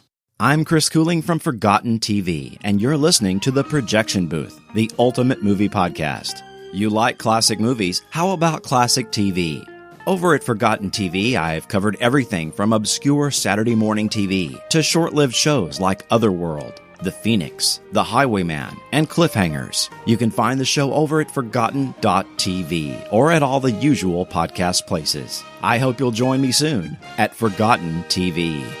This is Adam Spiegelman from the Cult Movie Podcast, Proudly Resents, and you're listening to my favorite movie podcast, The Projection Booth.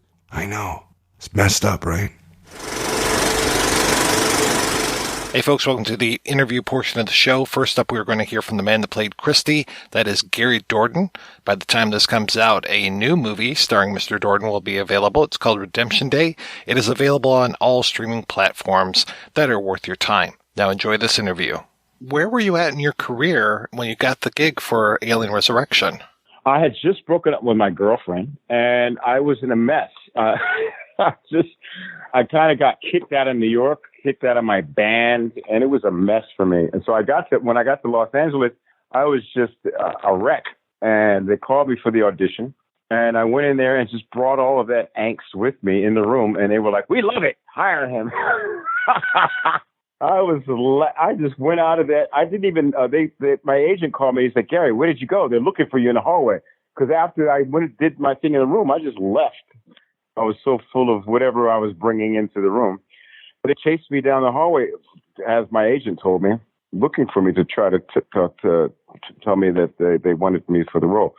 That was a great time for me because I was having such a hard time in New York because I guess, you go through transitions in life, and that was one of those transitions. I was playing with the band in New York, doing well, but I was toying with moving out to Los Angeles and spending more time out there to follow through with my acting endeavors and my aspirations. I was on the fence, and that film kind of pushed me over to go, this is what you need to be doing, and don't worry about the band. It's such a strong ensemble piece. It must have been kind of nice to have that support of the other actors as well. It was. I mean, Ron Perlman I always looked to because he really made me laugh on set. He's actually as strong as a character actor he is. He's such a very, very funny guy, and he makes the day go by quick. Sigourney Weaver is just awesome. She is so full of power and grace, and she was very supportive with me. And I got to know Winona on the set there. I had not known her before, and she's just like she suggests to be. She has a shy demeanor, very soft-spoken, but she's super sweet, a super sweetheart. And I just had a great time with that ensemble. Most of all, getting to know Jean-Pierre Jeunet, even though at that time he didn't speak much English and my French was non-existent. We still managed to get through the production and taking great direction from him because he is one of the greats, a great visual director. So I just was pushed right into the deep end of the pool there. Literally, actually, we did a 2-week underwater scene that lasted for 2 weeks. And when you're in the underwater for 12 to 15 hours a day, I think I started to grow gills. And it was fantastic because you started being more comfortable under the water than you are when they ask you to come up for a lunch break. So I stayed down there. And we just stayed down there all day. And they would give us directions with a speaker underwater because sound travels faster underwater, which is something that you don't realize when you're a human being. But when you're underwater, you can hear better because of sonar. So it was interesting. It was a great shoot, and it was great to be introduced into the art of blockbuster filmmaking with that film, with that franchise. Recently, I've seen the documentary that they've just done about Alien. The name eludes me, but it's mostly about how they crafted the first Alien and working with Geiger. And it was very, very interesting. It's super informative. And I've always loved Ridley Scott. Every one of his films I love. So it was great to see this film, and I feel very proud to be a part of that franchise. I don't imagine that was your own hair. Yeah, it was. We got some extensions to make it a little bit longer because I think my hair is just maybe 2 inches, 3 inches shorter than that, but it was my locks, yeah. Now, the funny thing was that I was doing some rules here and there because at that time I was really early on for men who had locks. There was nobody in sports that had locks, not one person. And I was the only guy on TV with locks at the time. I think Lenny Kravitz was out with his album, so he was the only guy in rock and roll with locks. So it was, it was a really early time for that type of look. And I did that film. And then right after that film, I think I went off to Egypt and I cut off my hair off. So I came back for the premiere with a bald head, and the director, Jean-Pierre, looked at me like, "Gary, what did you do?" Because he realized that the film was going to be such a big hit, and he knew that it was going to be so good for my career, but I changed all of that. I mean, I had meetings lined up with all the major directors, and I walked in with a bald head. No one recognized me. No one knew who I was. I didn't work again after Alien for another year and a half. You're living in a, yeah. Did Jeunet direct you through an interpreter or more through like body language? Yeah, it was his interpreter name was Christine. And he also directed me through body language. Now, since I have been living in Paris for about 8 years, and I live actually around the corner from his office in Montmartre, and I've spent some time with him in Paris, and his English is better than my French, I have to say. Now, but at the time, he was hardly speaking a word. So you said that you went for, what, a year and a half without getting a gig after that one? Yeah, it was about a year and a half until I worked again. And after that, I was able to do things that I had, because I had locks for, I don't know, over a decade. Yeah. And so when I cut my hair, it took me a while to find my place in the industry again. But then afterwards, I was able to do series like play Malcolm X for Terrence Howard's Muhammad Ali. We did a TV film together and things like that I wouldn't have done with locks. So it kind of opened me up later on. But at the time, you know, I think the industry had a hard enough time trying to figure out what to do with me, as it were. And I was just trying to kick my way around the industry, trying to figure out what I would be best doing. So it took a while. It took a while after that. But I got, you know, I've been touch and go with the industry, as it is. So it's a good lesson. How did you make ends meet? Yeah. I had a baby on the way, too. So my daughter Nyla was being born, and I was just trying to, I was just being an artist, you know, doing odd jobs, kicking around as a musician, doing what I could. I just, you know, by any means necessary, I just kept it going. I sell guitars. I was doing all sorts of odd jobs, man. Tell me about Redemption Day and tell me about the making of that. And did you shoot it all pre-COVID? Yes. Redemption Day was shot all pre-COVID and shot all entirely in Morocco, aside from a few exteriors. I got the script through a rep of mine, and I was immediately interested because it seemed like I could bring more to just some kind of an action hero thing that we've seen before. I wanted to put some kind of dimension to the character. And I talked to the director about putting more of the PTSD issue there with that's what his driving, not his driving force to get to have him get back into it, but part of his issue, what drives him to have struggled through some of these places in his life, with trying to go back into society and then subsequently going back in the field. This is something that a great deal of service men and women deal with, and I wanted to put that into focus because all too often we see action films and the hero is just unflappable and it's just, you know, indomitable. He's a big hero and it does everything right and gets the bad guys and people go home and everyone's happy. But I wanted to put more of a human, frail thing in there somewhere, that he makes mistakes and that he's coming from the past and he's maybe done some things or had some things he's experienced that don't sit well with him, that he can't sleep through. And there's friends of mine that I've been through the service industry, the Navy SEALs and Marines that I've known over the years. I've sort of crafted the character and taken pieces of them to fill him out. And hopefully that some of that comes across on screen as well. And it was really interesting to shoot in Morocco for that because we were, you know, it's not like we're shooting in Nevada or somewhere. We're shooting in a beautiful place, but it's also very easy to get into a character over there. You know, you've been doing this for over 30 years now, and I'm curious what your method is to get into a character. You talked about taking pieces from people that you knew. Are you able to do that for everything that you do, or how do you go about kind of crafting who you're going to be on screen?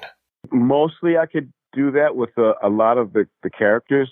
The power of observation is really necessary with craft, and that's something that I took from watching Sam Jackson or watching Robert De Niro, is them observing people in their real life situations. You have to put someone who's in a mental health facility, just go and spend some time there and really start to pick out, you know, human qualities and characteristics of the people that you're playing.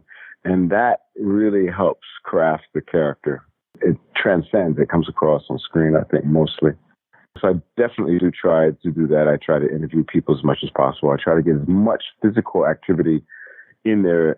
And for this film particularly, we didn't have that much time. I had about 2 months, 3 months of prep work to be able to do that. Usually when you're doing a big budget film, they'll give you 6 to 8 to 9 months to prepare, and they'll give you a team. But I had none of that, so I had to do a great deal of that on my own. So I called up all the people that I knew and just had discussions with them about how to handle themselves, about higher-ups, about how to handle themselves as feeling like, how do they stand, what are they working with firearms. And I started working with different firearms training places and just getting myself more comfortable. You want it to be fluid, you know. And so some of that we ended up using, and some of the stuff that, you know, I was really working hard at may have ended up on the editing room floor, but at least given an effort, because, you know, that's what the craft is about, and that's the love of it. That's the love that you have for the craft, is the research and to take every day. There was a film that I had to do where I had to play George Jackson, prisoner for 30 years. That was tough because they wanted to put me up in a nice bed and breakfast up there in the Bay Area. Well, no, it was when we were actually shooting in Nevada, Reno. We were shooting in Reno, and I was in this nice bed and breakfast, but I had to go shoot in prison every day in the ward where they do lethal injection in those cells. That's where we were shooting. After the first day there, I said, I'll just have to go and stay at like a shitty motel, just because I'm coming in here and it's just not just your normal job that I'm doing. It's really, you know, to stay in that place, I'm going to have to just be in a certain amount of solitude. And I also had to do certain cleansing rituals to cleanse that prison off of me, because there's a lot of dark spiritual energy in there. And so I really worked hard at trying to maintain, and I don't consider myself a method actor at all, but for that particular role, I felt that I needed to maintain a sense of just a sense of continuity throughout my performance. It was really important for me to maintain that, to not go off and have a great lunch with the crew, and I just really needed to maintain, to keep his accent, I kept on listening to records of him speaking, to get his cadence of his voice. And I kept on looking at videos of his mannerisms. Every time we got a break, we would say cut. I would roll back to my resources to just try my best to craft, because when you're working with somebody who's a historical figure, it depends on what kind of actor you are, but most actors want to get it right. You know, if you're working with somebody who's been on tape, a historical figure we have record of, you want to get it right, you know. And short of being an impersonation, you want to kind of get the whole thing right. And that film was particularly hard just because there was one part I got locked in the cell. The cell, the things that opened the door, it broke the mechanism. So I got locked in the cell for about 3 hours.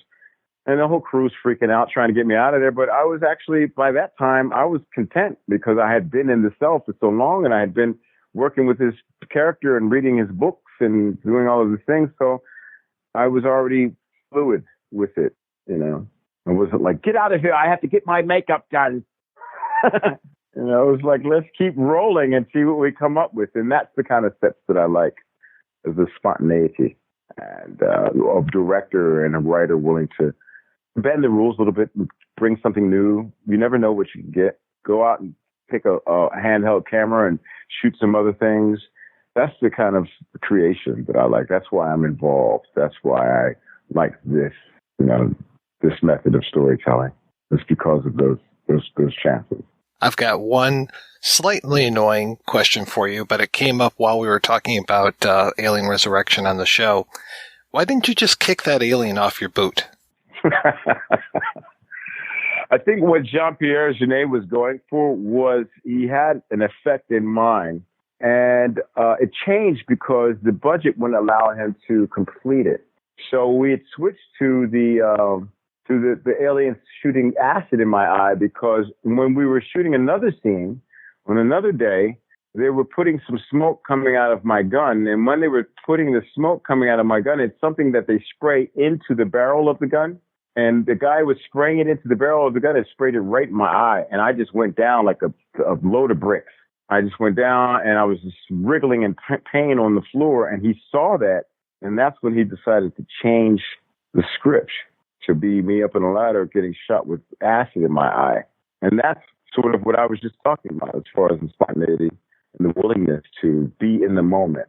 And But that's a great question, because for me, I wanted to do a few things, but I think for his effect, he was trying to craft a perfect shot that he would pan back and show that just us up on that apparatus with an alien hanging off my foot, you know? So I think I had to play along with it and just believe that the alien had incapacitated me so severely throughout my nervous system that I just could not move. And the only thing I could do was just cut myself free, you know, because the acid had hit my nervous system. So that's what I played it for. You know, to be honest with you, when I started the film, I was like probably $160, and Jean-Pierre Jeunet like went, Gary, you got to gain some weight, man. You don't look like you can carry a guy on your back throughout half the film. So go bulk up. And so I just started eating and lifting. And before that, I was a skinny guy. It was one of the best experiences of my life. I put a little mark up there and just go, yeah, that was fun times, man. It was like doing something you love. And I was on the set every day, even when I wasn't shooting, just seeing how Darius Kanji would light. He's a scientist. And we were just around so many technical geniuses that I just was like a kid in a candy store. I'm a film buff myself, so I've seen all of Darius' work. And it was just great to be. And City of the Lost Children was my favorite film the years prior, right before Alien Resurrection. So I was a fanboy when I got on the set. From the Alien franchise, Jean-Pierre Jeunet's work with Carol, you know, Sigourney's work, you know, being one of the first heroines that we've seen on film. And I was just a fanboy, big time. Yeah, I loved his delicatessen so much. The first time I saw that, it just blew me away. What a thing to do with wide-angle lenses. He's magnificent. The guy is the genius. What are you working on now other than promoting Redemption Day? I'm in Atlanta right now, filming a couple of episodes of a show called First Wives Club, based off of the film, with an amazing comedian, a stand-up comedian named Michelle Buteau. The songstress Jill Scott is also on the show, so I'm just having a magnificent time laughing through the beginning of 2021 because these women make me laugh. They're so funny. It's a comedy. Well, actually, when I was on CSI, I used to crack jokes all the time, and they would have to tone me down, tell me that's rolling, and it's a serious scene. Gary, could you tone it down? If I didn't crack the crew up all day, then it wasn't a good day. I was working at it really hard, just making people laugh, because, you know, one thing I realized is that real cops and real people on crime scenes, they have to laugh all day too, because they have to work with morbid shit. So they have to figure out ways to, you know, get through the day. So I'm hoping for more of that in the years to come, more laughter. Well, Mr. Dourdan, thank you so much for your time. This has been terrific. Stay safe down in Atlanta, and good luck with First Wives Club. I look forward to seeing it. Thank you very much. And you stay safe as well.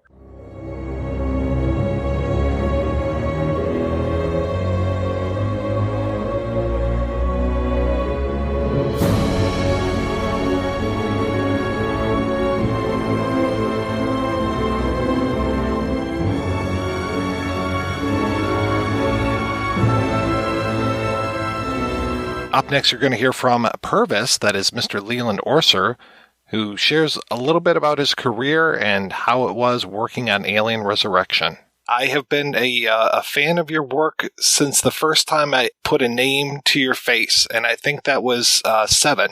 That was my first movie, my first real movie.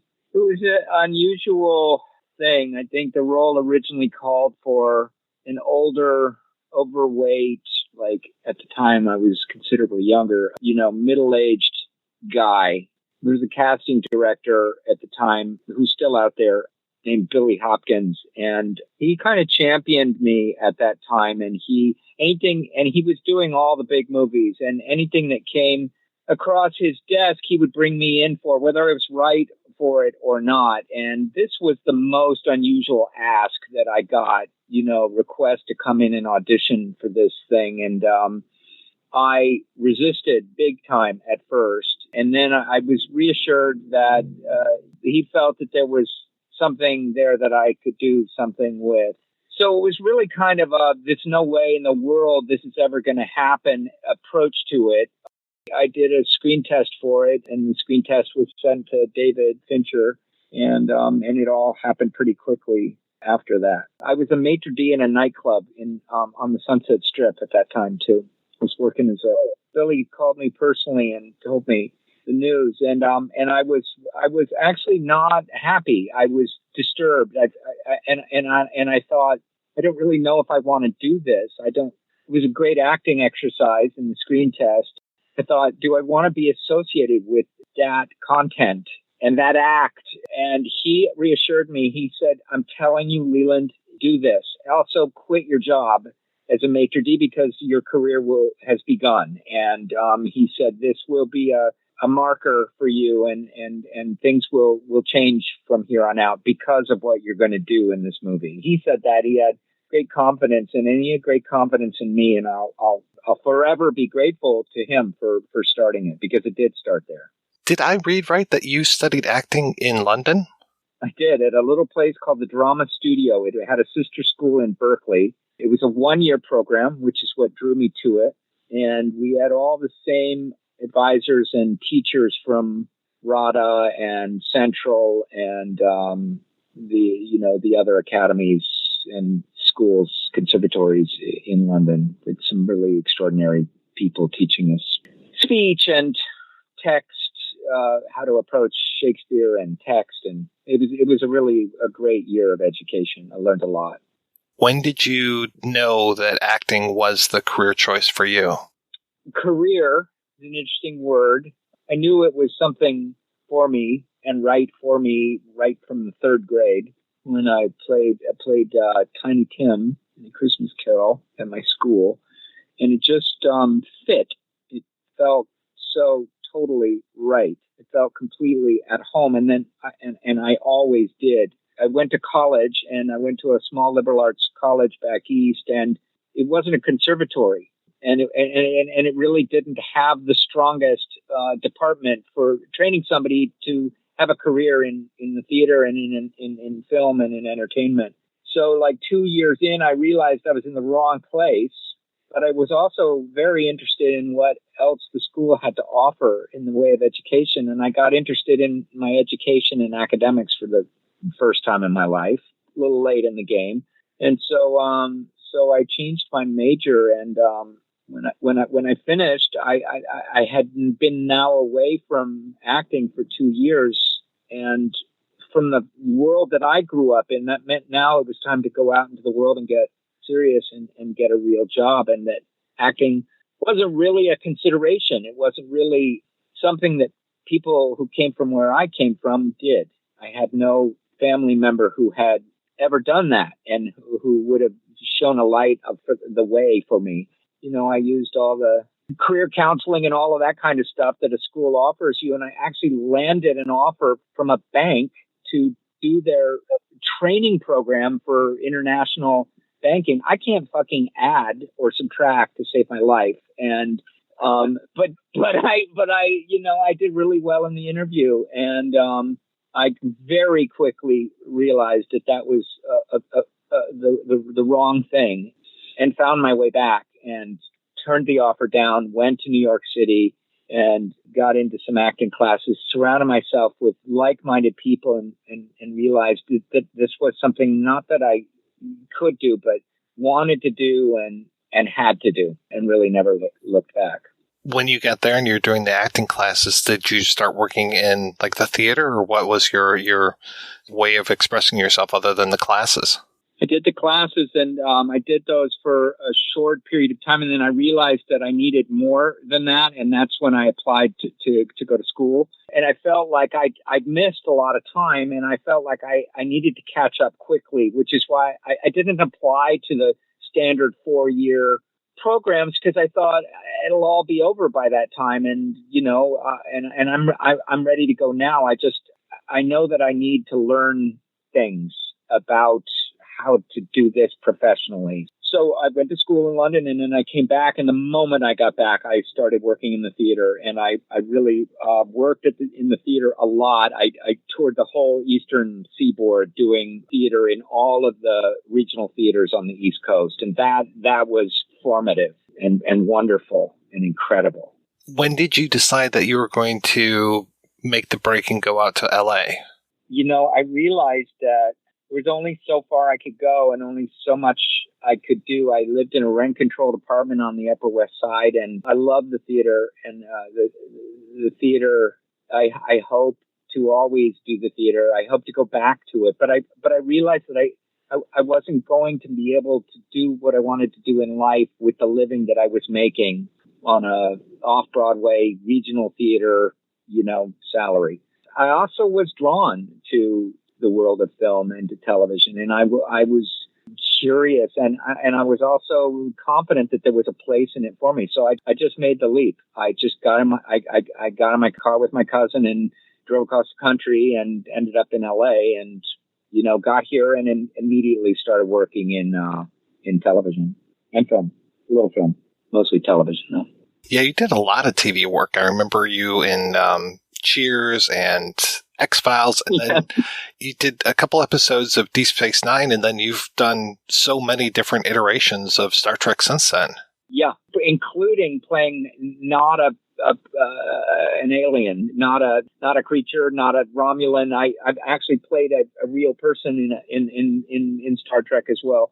That was a great place for up and coming actors. That was like a repertory theater sort of setting. You could do multiple characters on multiple shows because you could hide behind the prosthetics, and it was it was a good paycheck back then.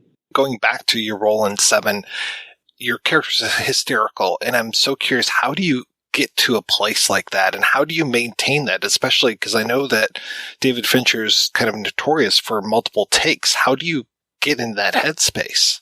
I had no idea what they saw in me or why they saw in me. So I was certain it was going to be a total failure. And so, again, like the screen test for it, I really had nothing to lose. I felt like it was just a one-off in the room in front of a camera. But I also knew that I had to go to a place emotionally that I hadn't actually even ever been to in my own life, in my own emotional life. I didn't know how I was going to do that. And I had to go to that place, a virtual psychotic break. I had to go to that place in front of people, in front of a crew of people and actors. And I thought, how the fuck am I ever going to do that? So I decided one thing I could do was not sleep the night before. So they told me the day that I was going to shoot. So I stayed up all night. And that morning, I got a call. I was supposed to go in the afternoon saying your day of shooting has been pushed to tomorrow. So then I thought, fuck, okay, now what do I do? Do I sleep? But if I sleep, then I'm not going to have done this sleep deprivation prep work that I thought was going to help me. So then I thought, you know what? I can't sleep. I'll just stay up again. So I stayed up another night. And then I was really not in a great place, as one can imagine. And so I wasn't eating because my stomach was all messed up, but I needed to stay awake. So I was drinking a lot of black coffee. I was supposed to be first up that morning, the interrogation scene with me and Morgan Freeman.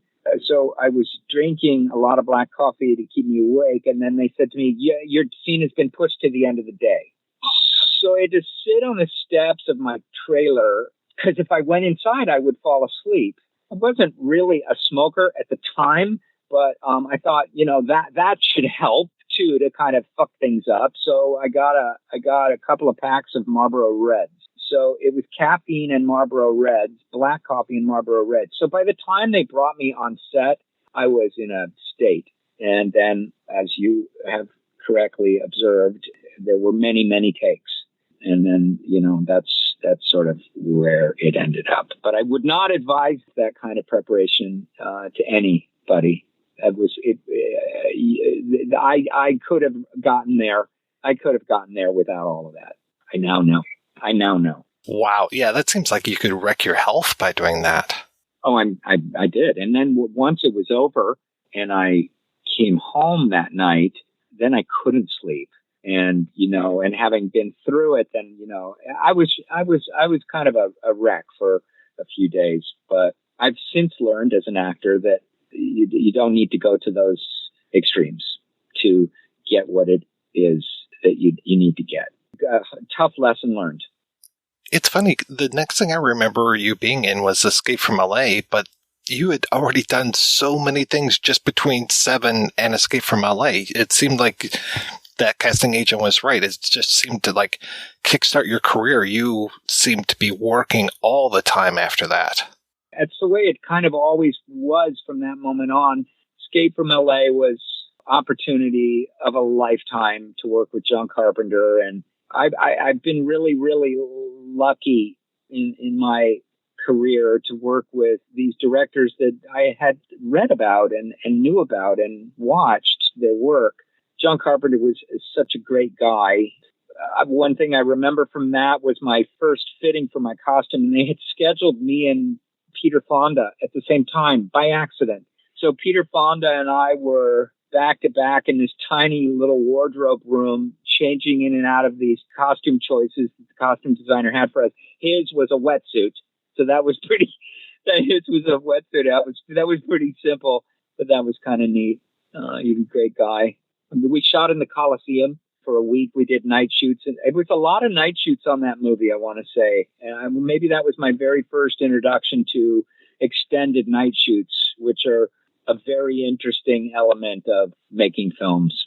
They take a toll on all involved as well. You become night owls. That was a great experience. Steve Buscemi was in the movie, and being in the Coliseum was a highlight.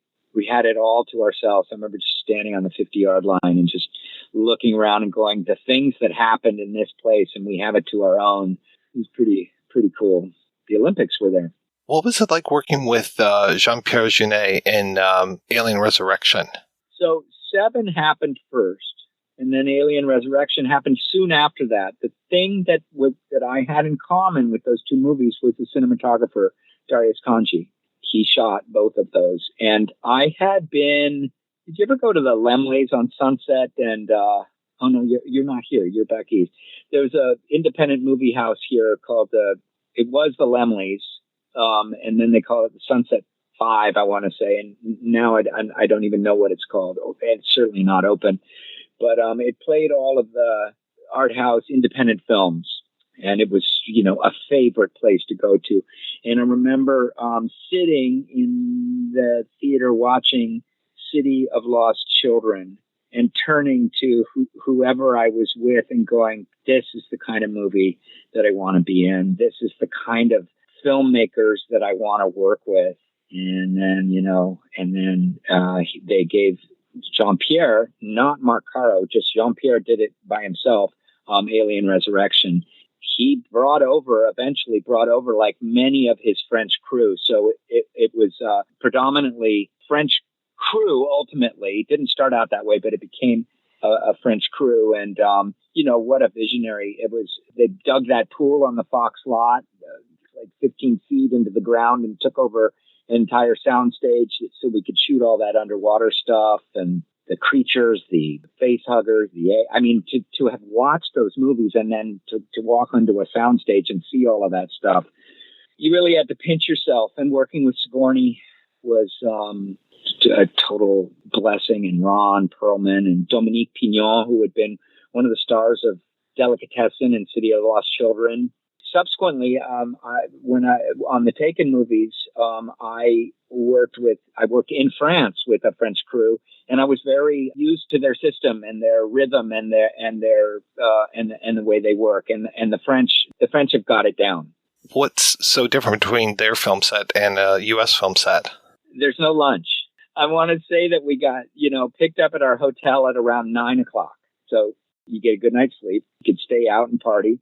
You take it in, you do your hair and your makeup and your wardrobe, and then everybody assembles together to eat a meal together, and white and red wine are served at the table. You sit at long tables, the food is served to you, and then you go and shoot for 8 hours, and that's the day. And there's no meal break. And I love the fact that there's no meal break, because a meal break can really disrupt things. It's an hour, and then it's kind of an hour to kind of regroup. And I love that everybody has a glass of wine before work. It's so civilized. I have to say, your death scene in Alien Resurrection is just one for the books. It is so good. I had a camera down my throat for that. Again, that's something that had to be shot over and over and over. and over. And like any science fiction film, you got to believe it for the audience to believe it. You have to commit.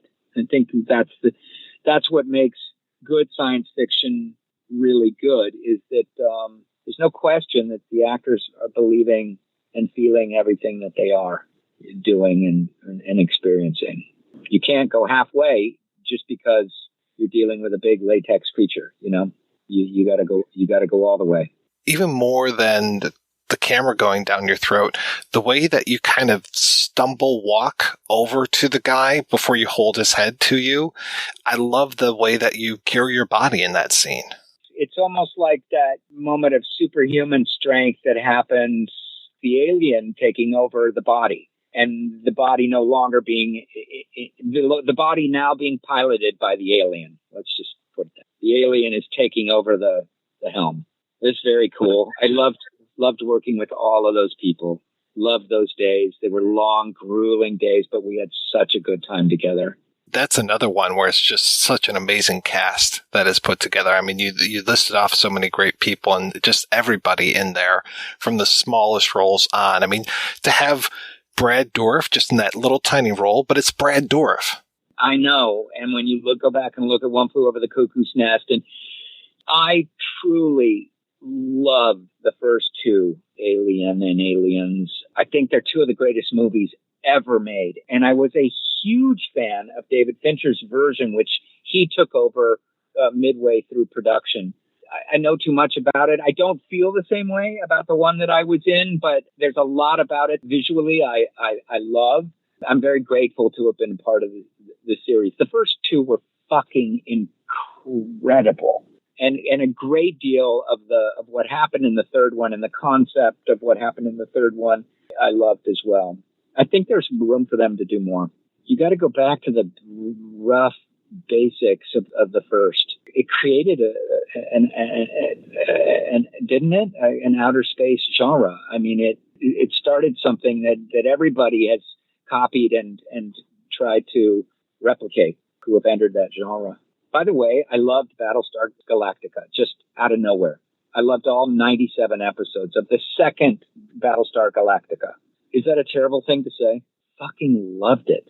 What is that like, becoming a part of a world that you already love? You know, I don't know if you had a love for Star Trek before you became part of Star Trek, but how is it to go into the Alien realm and be there with Ripley when you love Alien and Aliens? You get over that pretty quickly. I wasn't a stalker type fan of any of the stuff that I've done.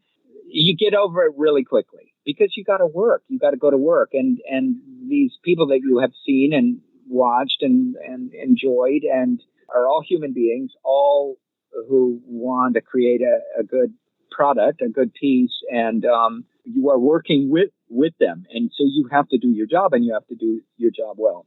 So I've just been really lucky. I was very lucky to work opposite Sigourney, who's a fucking extraordinary actor. You know, you try to give as good as you get, and when the bar is high, you keep trying to reach it, and the higher it goes, the higher you reach. So I feel like the better the people are that you work with, the better your work is. It brings you to a higher level. It's like a tennis match. You know, the ball gets hit hard to you. You have to hit it hard back. And if you want to keep the rally going. I just watched you in Very Bad Things. What an incredible movie. I had no idea where it was going to go after the first act. I could not see the twists and turns. Yeah, that was a good one. I met my to-be wife on that movie. It didn't happen doing that movie. We then re-met a year later. The movie was great, working with Peter, who's such an incredible, creative guy with so much energy and so many great ideas. You know, working with all the actors, you know, in the groomsmen and that group was a really great experience. I loved the script. Again, high level all around, everybody working on it. And it was really the precursor to The Hangover, I want to say. The time wasn't right for it, I guess. The humor is so dark. I still do have a lot of people come up to me and tell me how much they love that movie, and a lot of them are women. That's interesting. Yeah, my wife made me turn it off for a little while. I had to watch it when she was out of the room just because the Cameron Diaz character was so shrill, and she was just like, I can't stand it. Turn her off. She was so good. It's been years since I watched it. We want to watch it with our son, who's now an 18-year-old, and so we sort of figure it's time. And I don't think he's seen it yet, so we want to have family movie night and watch Very Bad Things. When did your son kind of realize, like, mom and dad are in these things that I can see on TV if I happen to be flipping around? Always. I mean, he's grown up on our sets. When you have a kid, regardless of what it is that you do, at least in our way of parenting, life becomes about the kid and about the kid's life and the kid's day and the kid's achievements and the kid's trials and tribulations, and the whole family focus goes on that. We didn't minimize what it was that we did, but we certainly didn't emphasize it as the most important thing in the house, because he has always been, always will be the most important thing in the house. He would hear, I think, from friends who were aware, but pretty unfazed by the whole thing. He grew up coming to the set of ER on the Warner Brothers lot and following the PAs and ADs on Big Love out in Santa Clarita. He visited while I was doing one of those Star Treks on the Paramount lot. When I was shooting Berlin Station in Europe, we did one season in Budapest, and he came over and found a job that had nothing to do with the show or with entertainment. He had his own internship over there doing something that was completely and totally his own. He is his own man, and we, so that's success there. I'm trying to think if you and Gene even shared any scenes in that one, but I know for sure that you've worked together since then. You even directed a movie that you both were in. I was curious, how is that working with your wife in a professional capacity? We gravitated towards each other when we were shooting scenes that we were both in. There were group scenes that we were both in, and we somehow always ended up taking breaks and talking. And there were other people around, but we always ended up being in a group or just the two of us doing a lot of talking together. She was so funny and so good at that part, playing Stern's wife, Danny Stern's wife. I want to say we did right before the strike. There was the writer's strike, which really hit everybody hard in this town. We did a television movie together to sort of, squirrel away some nuts, because none of us knew how long that was going to take. So we did this TV movie that shot up in Canada that I don't even remember what it was called, and I'm certain nobody ever saw it, but it arrived at the perfect time to do what we needed to do. And then I wrote this short, and I did the circuit with the festival circuit with this short, and the head of the Sundance Institute said to me, "So now what? You've done the short. What do you want to do next?" And I sort of said, "Well, what do you think? What are my options?" And she said, "Your options are to use this as a calling card as a director." And I thought, no. And you could go to just all the festivals that you want to and meet other short film makers. And I thought, no. And she said, or this is a smaller piece of something bigger, and you expand it and tell the rest of the story and make it into a feature. And I said, yes. So I sat down and wrote the feature version of the short. The first person I showed it to was my wife. And I said, what do you think? And she said, if one of my representatives presented me with this script, it's something that I would want to do, that I would kill to do. And yet there was no possible way that either of us wanted to go down that road together, especially due to the subject matter of the film. Don't know when that changed. I think it changed because so many people that I showed the script to said, of course she's going to play that role, right? Eventually it ended up happening, and we basically separated literally. We have a little guest house out behind our house, and I went and lived in that.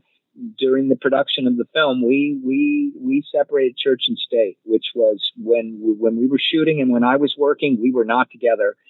When I wasn't, and I had time off and a day off, and we were together, we did not discuss it. We did not address it. It was an agreement that it was almost like a contract that we made. That when we walked on the set, we were one relationship. When we walked off the set, we were another, and it worked really, really, really well. The most amazing thing was the first day of shooting, getting behind the camera, putting her in front of the camera because she's in every scene in the movie, and I was so mesmerized by watching her on the monitor that I forgot to first yell action and then yell cut.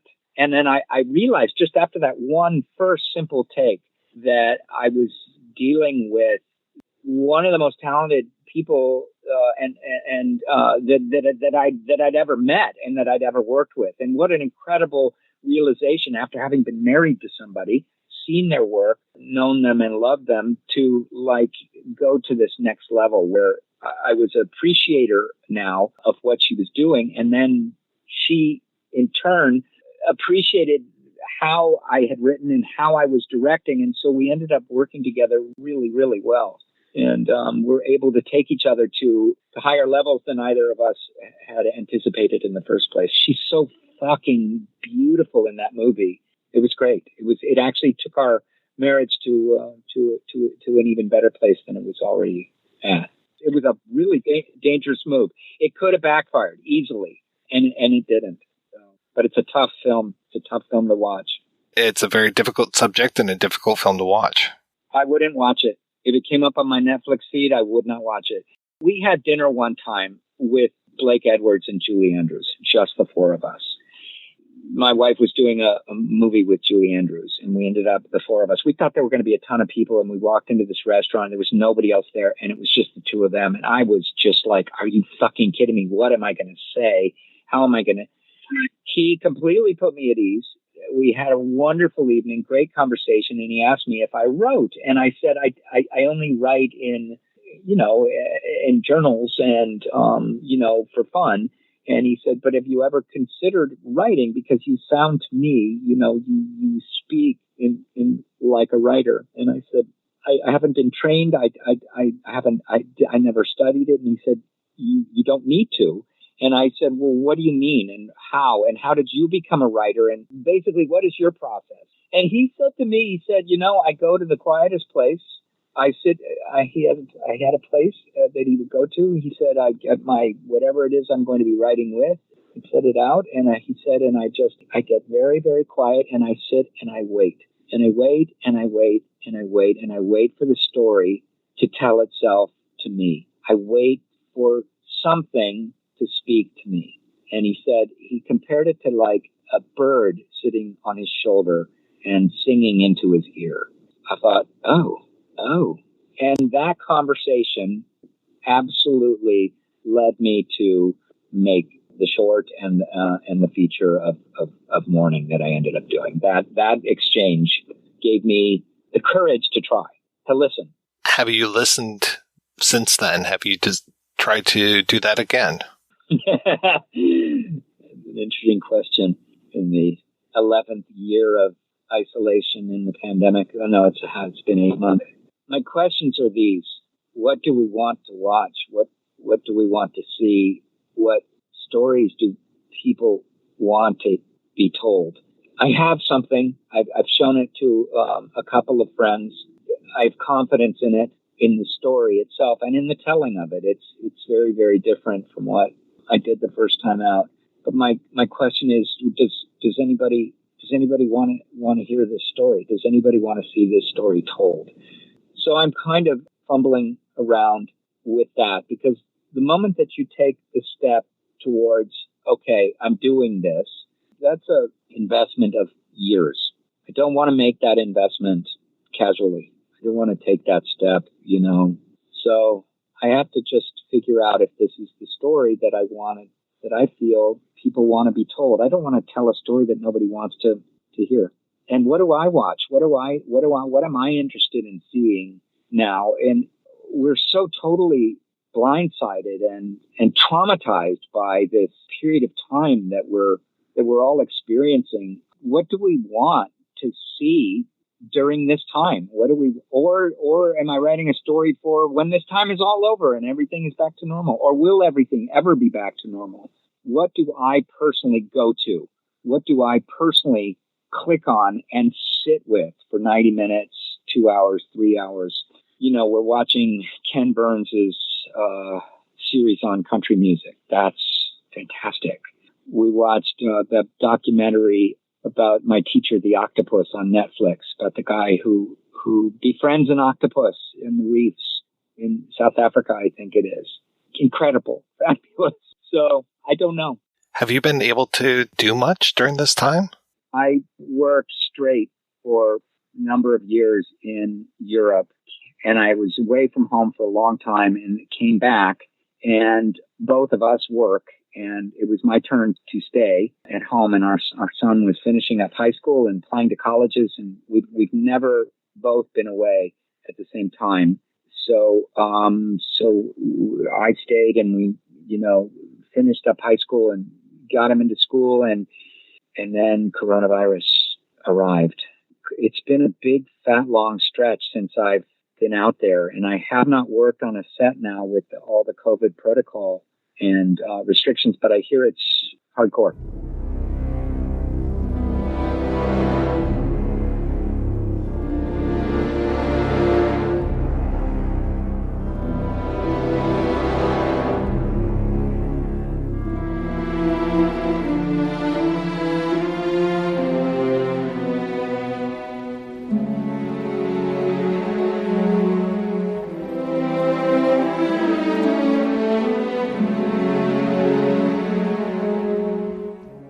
And last but not least, you're going to hear from assistant director and special effects maestro Pitof as he talks all about his work on Alien Resurrection. And be sure to check out the bonus interview with him where he gives us a scoop all about Catwoman.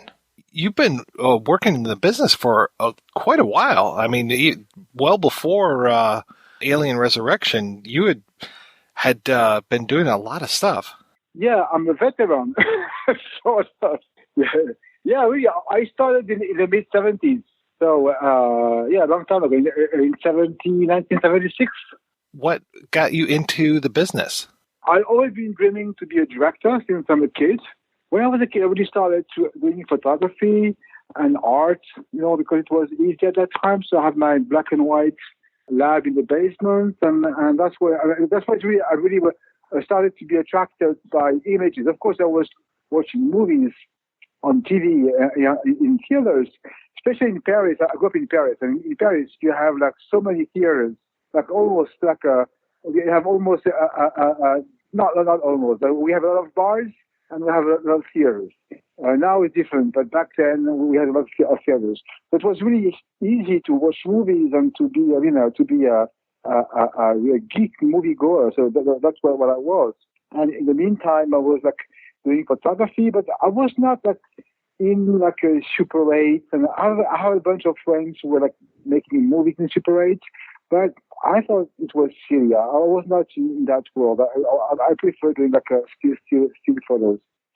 And then when it came to work, actually my family was not in that business at all, so I didn't have a lot of way to get in the movie business. So I started through photography, and I was a photographer and assistant photographer. And one day I met a guy who was a friend of a friend who was a film editor. And then I hooked up with the guy, and I told him that, my dream was to be a director, and could he give me some tips how to get there? And he told me, the editing is a nice way to start, because you don't have really a very, very path to be a director. Actors can be director. There's not one path. So he told me, editing is quite a good one, because you are in the middle of everything, and you really understand how the film grammar works. I said, yeah, and he told me, if you want, I can have you as an assistant, apprentice, if you want. And I said, yes, of course, please invite me. So, and that's how I started. And the irony, so it was in 76, and the irony was the guy was working on porn movies. So I started my career doing porn movies, which was really, I was 18, so it was quite fun. But at that time, porn movies were like regular movies. I mean, of course, it was hardcore movies, but they were not like today, like in a very shady thing.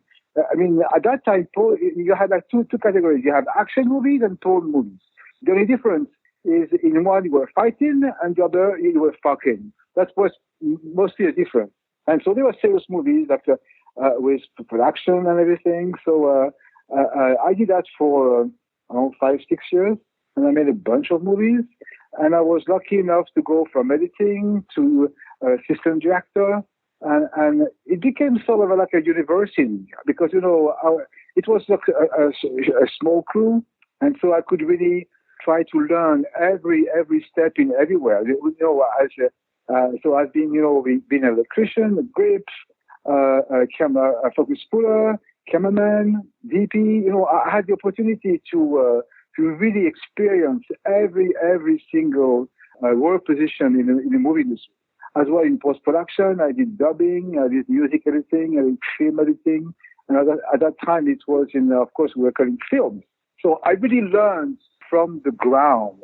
And I'm really, and it was because of porn movies. Because if I started in the real industry, everything is much more, hierarchy. I mean, you have to, I would have been able to do that many things in a regular film industry. So I was really lucky with that. So, I mean, this porn industry was shot in 35. The movie was released in theater, in a regular theater. And then when the video started, the home video really started, that was definitely the death for the porn movies because people didn't want to go to see a movie in the theater if they had the opportunity to watch it on a VHS at home. So that really killed the film industry in theaters. And so, from that on, I mean, movies were shot in videos, and the quality really started to drop. And I gave up because I was not into porn. I was into movies, and at that point, the movies didn't look like movies anymore. And I quit the porn industry to go into commercial because the regular movie industry wouldn't take me. So the only job I could find was like doing commercials and corporate movies. That's how I moved. But then I started to get bored because I wanted to do feature films. And because of my technical background in editing, in photo, then I started to be interested in video editing and video switching and doing that. It was not really visual effects, but let's say video effects at that time. And I really started to do this. And then that took me to digital because then I realized that, the digital era were arriving. And in France, I was then the first to believe in the video. I mean, the digital for video first and for movie afterwards. And then I started this company, and we bought the first digital machine from Quantel, an English company who built this computer called the Harry. And I was the very first in Paris to use the Harry. Talking about it was in 85. That was really fun because it was I was the new guy in town doing doing things that people didn't understand. I get all the good directors and the good commercials, and for like a decade, I was lucky enough to do the best commercial we had in France. Of course, because my goal was to go back to the film industry, and then I developed in-house a system to be able to do digital film as well.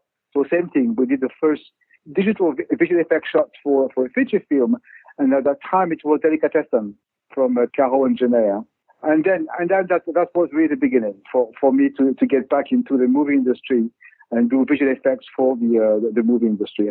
So that's how the career went until Alien.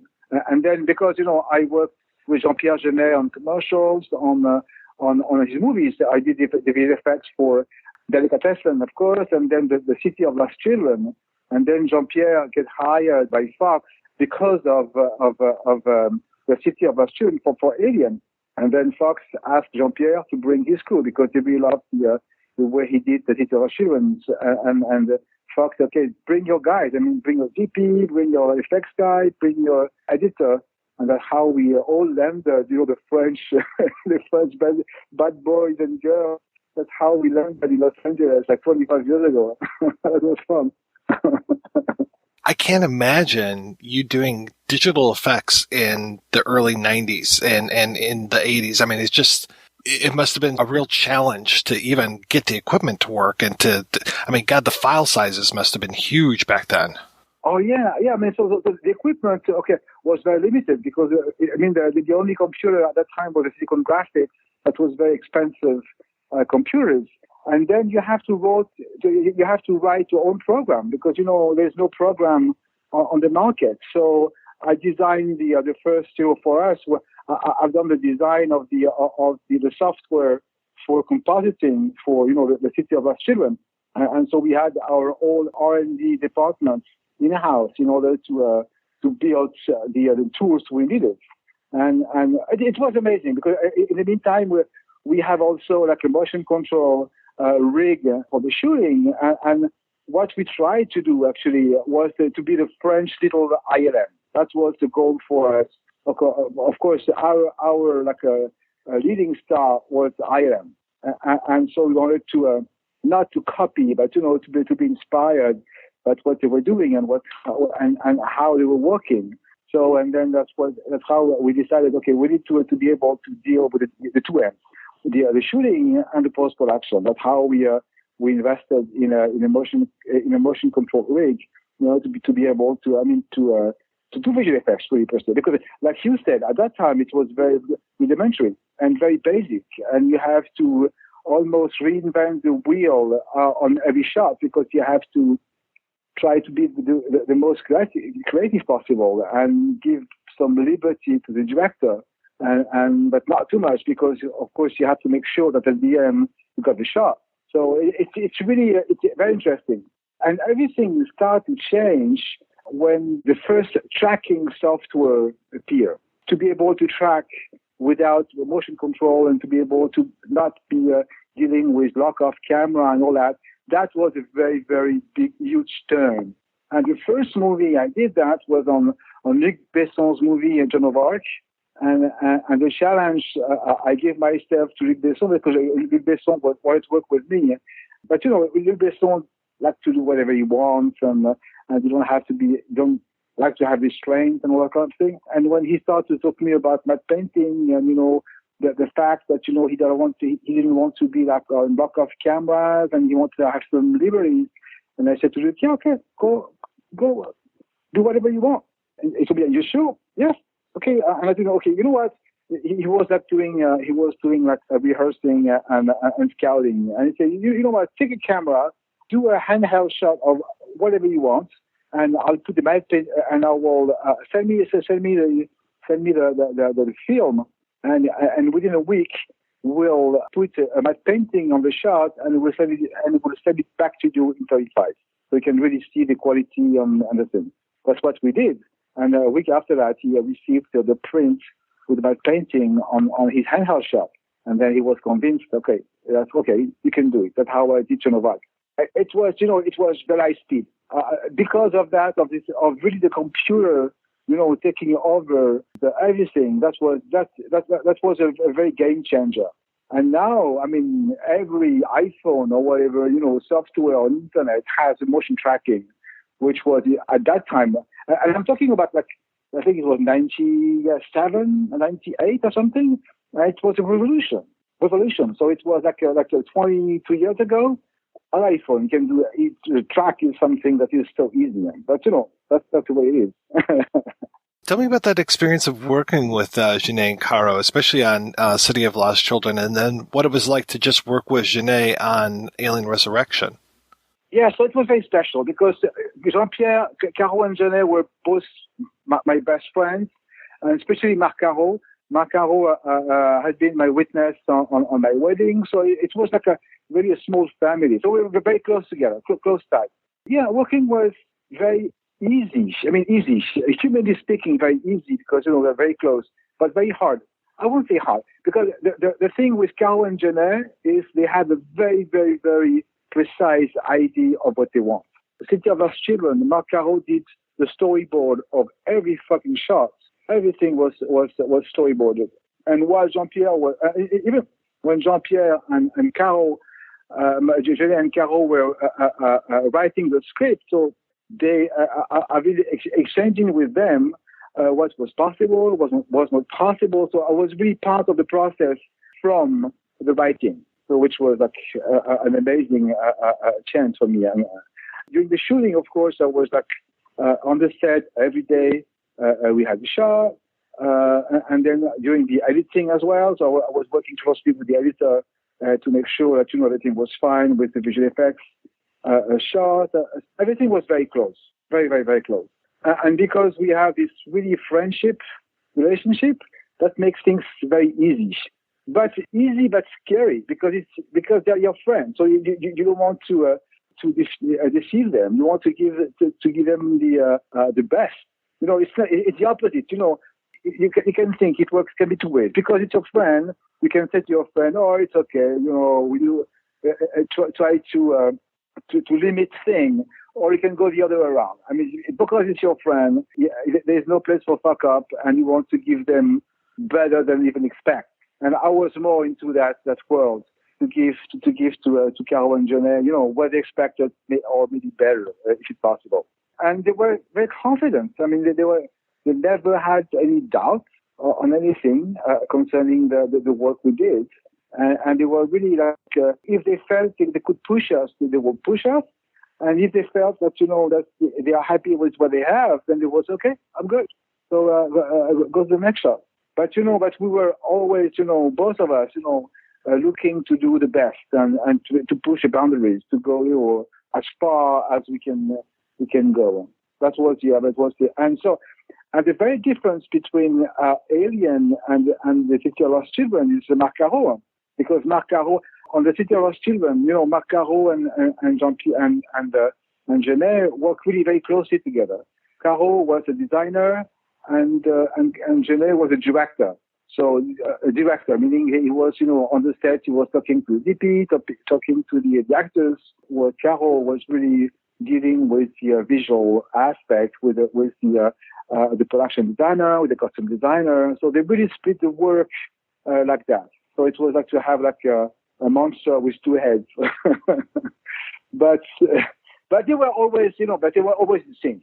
I mean, when one was happy with something, the other was happy as well. So it was really like an amazing, way to work. We never had we never felt any conflict between the two of them. So that was really really great. And then on Alien, so I just have to deal with Jean-Pierre, and Jean-Pierre was doing like everything. And same thing, he was designing every shot, so it was storyboarded. And then Marc Caro took a part at the very beginning. Anyway, the studio didn't want to deal with Caro and Jeunet; they just wanted to have Jeunet. And Marc Caro works on the very pre-production, on the design of the costume, on the global design on the thing. And he works on very pre-storyboard and pre-design from France. And then when we start to work in LA, then Jean-Pierre had his own crew of course, of production designer, of costume designer, storyboard artist, and all that. And so I was really close to him, and I was that close that when, of course, on the type of movie, the studio wants the director to have a secondary director.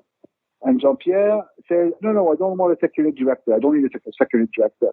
So he said, yeah. So no, there's no way. You won't have the time and the energy to do everything. So we want you to have a secondary director. And Jean-Pierre said, and of course they present Jean-Pierre some regular second American director, and Jean-Pierre was really happy with them. And also Jean-Pierre didn't speak a word of English at that time.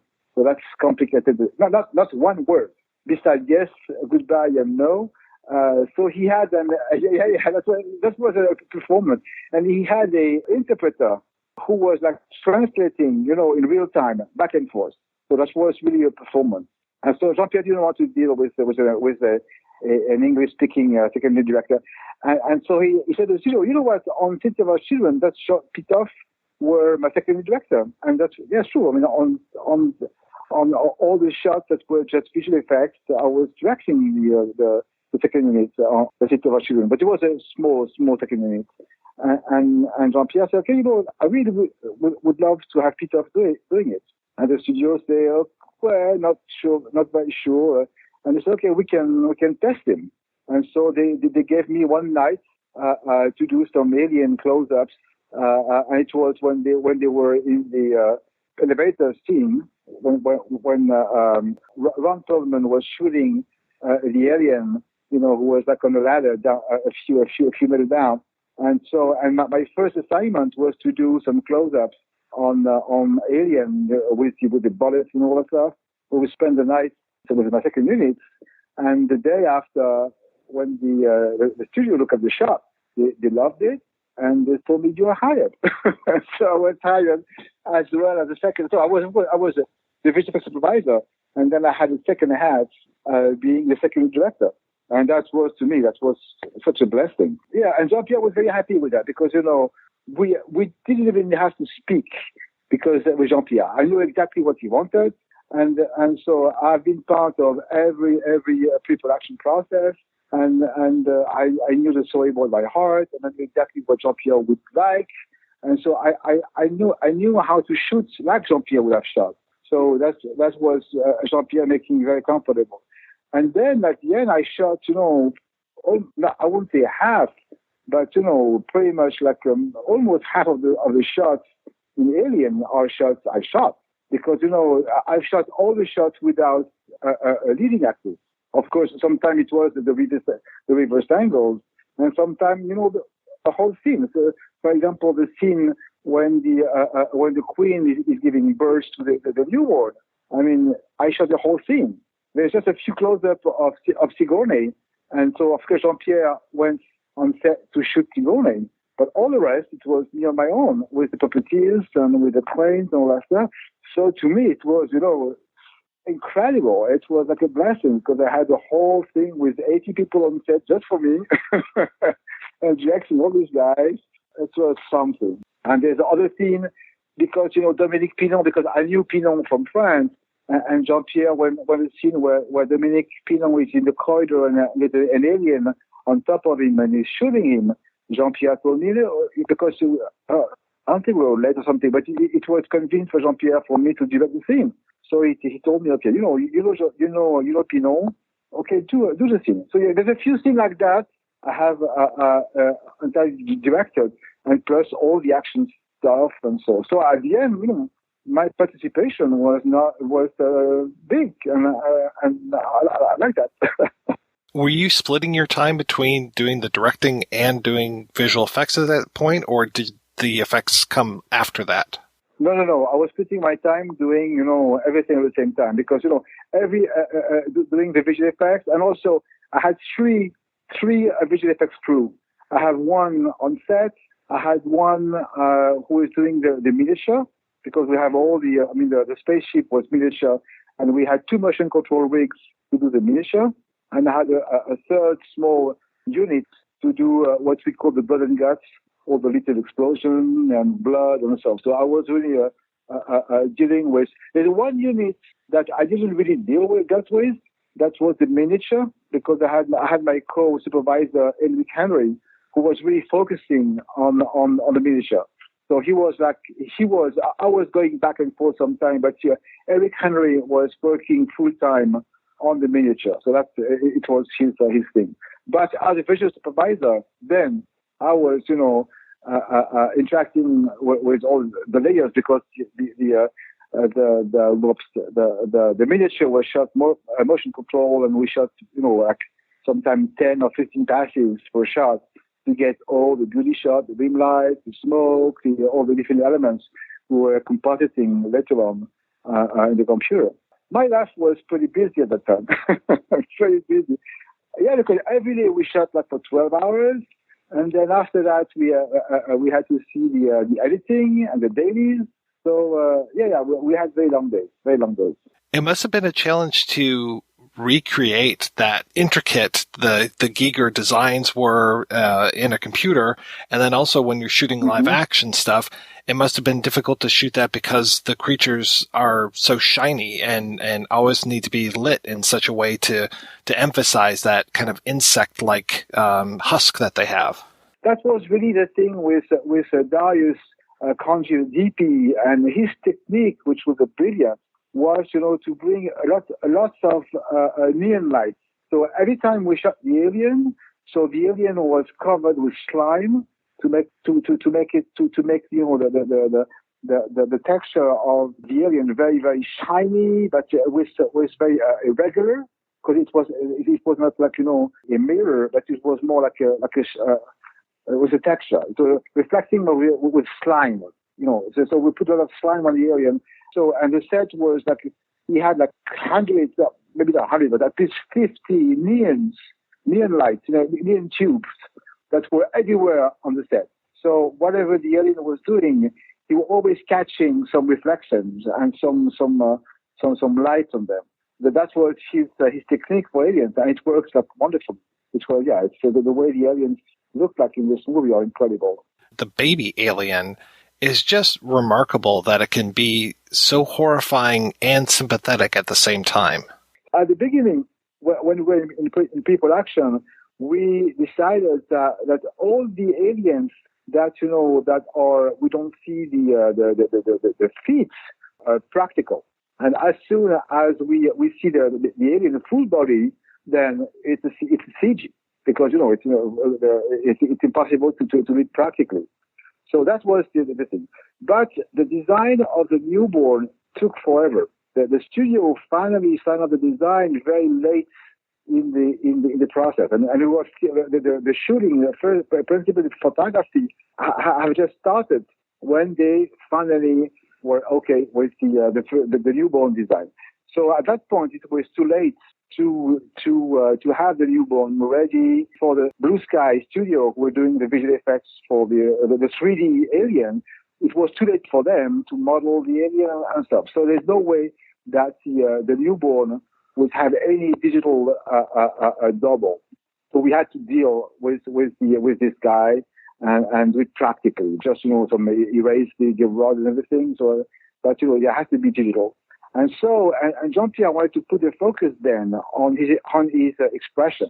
So, ADI, who did the creature, spent a lot of time to design the head and to have like dozens of motors in the head to be able to manipulate the eye, to manipulate the wrinkles, not the mouth, the mouth, but everything on his face that could give a ground for an expression.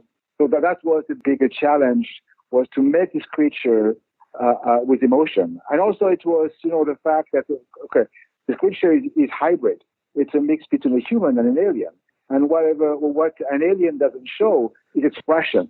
So Jean-Pierre wanted to go the other way with this guy, and to have this guy, with as much expression as possible, to show that the transition where, you come from this insect thing to another thing which is much more emotional.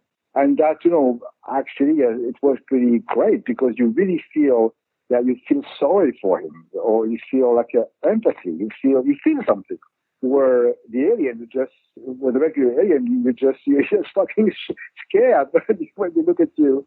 So that was the big thing with the newborn, is to have expression.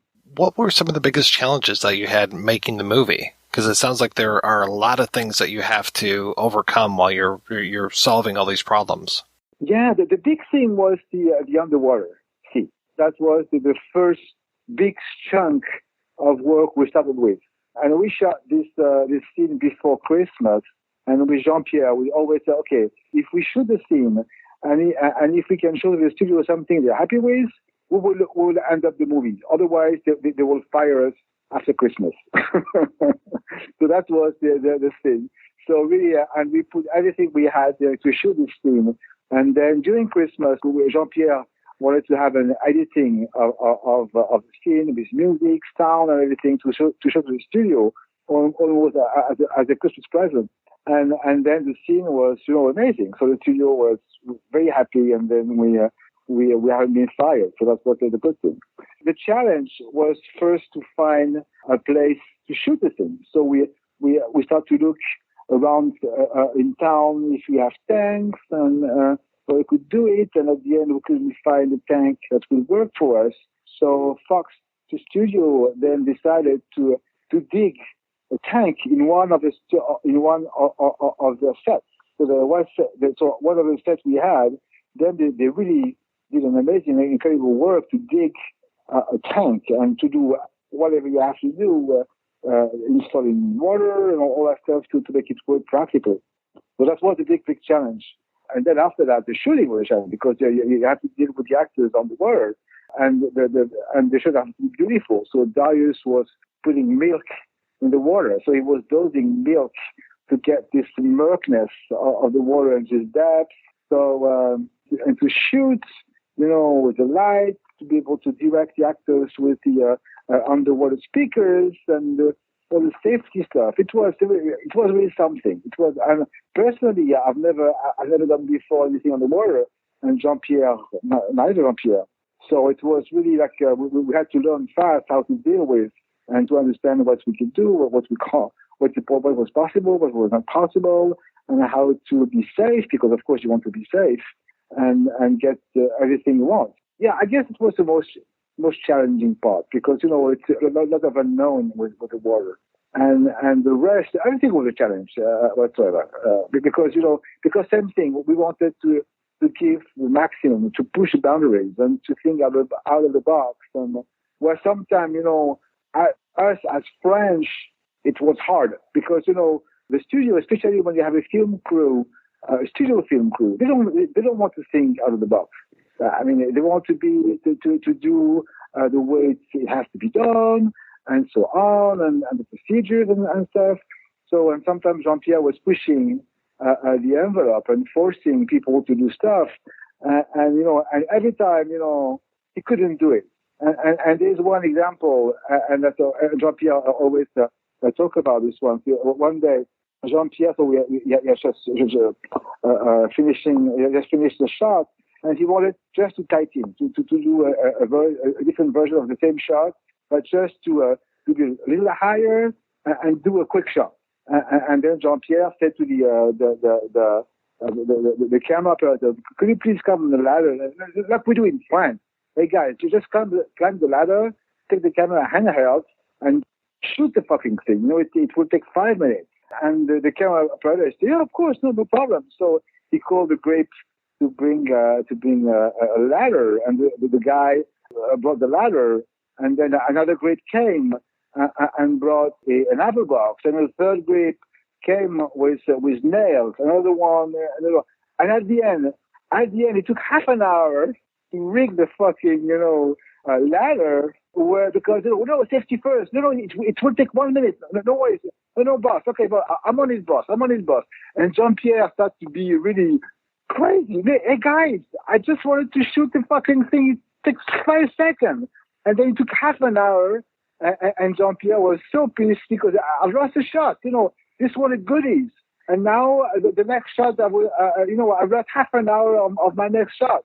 So and then later on, he never tried to do the gypsy, like we call it gypsy thing, to be able to be rock and roll. And Jean-Pierre understood. Okay, in a studio configuration, in a studio world, you don't do that. You don't do that.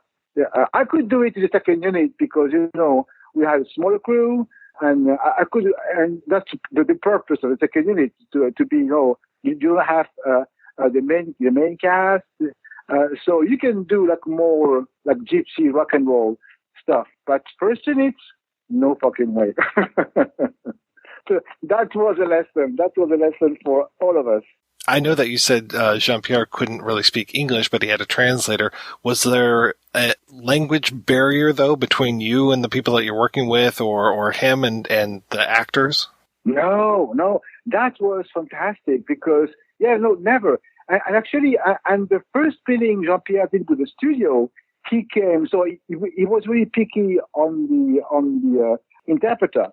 And so he found this girl who used to work like, in big organization, when you have like people talking with in real time and so on. So he found this girl who was amazing. And so he went to his first interview with the studio with this woman.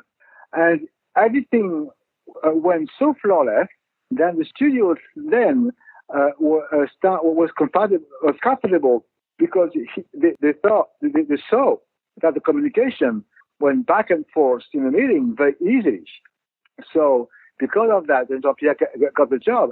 And later on, during production, it was the same thing. I mean, everything was like very easy because of this woman, because she was so incredibly fast, and she could really translate, back and forth with a few seconds of delay. It was like having a subtitle. It was seriously, it was incredible. So and then communication were very easy. At the beginning, it was complicated, but it was not a matter of communication. It was a matter of culture more. So to understand so Jean-Pierre had to understand how a film crew worked, and the film crew had to understand how the brain of the French director works. So, so it was. We had a couple of weeks of adaptation. So everybody, both the two beasts, start to understand each other, and can really work in sync. So I think it took 2 weeks to be at cruise speed, and everything was fine. But it was not language. It was really more the culture thing, like what is the movie culture, the crew culture in France and in Hollywood, because especially like a union studio crew, which is very, very different from even a big French crew where everything is different. In French, we do like what here we call it French hour, when you start shooting at noon until 7:30 p.m. So that's not a French, and with no break. That's how we shoot. But then so the thing is, the crew is on set at 10 a.m. in the morning, so you have 1 hour prep. Then at 11 you go to lunch, and then at noon you start to work. And of course, during lunch, in French, we're doing wine. So we have wine at lunch, and we smoke on set, we drink on set. It's another culture. It's really, and everybody's, everybody jokes, and, everybody yells, everybody, swear. So it's a very, very, of course, I'm a little bit over the top when I say that, but, it's a very, especially with Jean-Pierre, because Jean-Pierre had his own family. He always kept the same crew from one movie to a commercial to a music video. So it's his family. So you have direct, you have your shortcuts when you deal with your family or when you work. But here in LA, of course, he has his close buddy, like the editor, like the VP, like me. So of course we had the same connection and the same speed of connection. But we had to deal with the I won't say the weight, but how the American crew, the American studio, and the studio and the crew and the contingency, and how the practice works. So, but the crew was amazing, and the crew was really wanted to please Jean-Pierre and try to adapt themselves the best they could to work with us. So it was really, like I said, the first 2 weeks was a little awkward. Two dogs sniffing their butts, but then afterwards it was really amazing. And I remember, like on any movie, the last shot, everybody's crying. When they say it's a wrap and it's the last shot of the last of the last, you feel the goosebumps and you cry because it's the end of the story, and it will never be the same after that. So we really tight, amazing relationship with both sides. The image, and because we shot everything in the studio, there's no one shot outside. We had 4 studios on the Fox lot, and it was a village for us. And the four sets were close next to each other, and we were moving from one set to another one. So one was prepping, one was shooting, and one was striking. So it was continuous work within the three main sets, and the fourth one was visual effects shot with green screen and so on. So it was we had our little village, and we lived for almost 6 months in that village. So it was intense and long hours, and it was very intense, but intense in a very good way.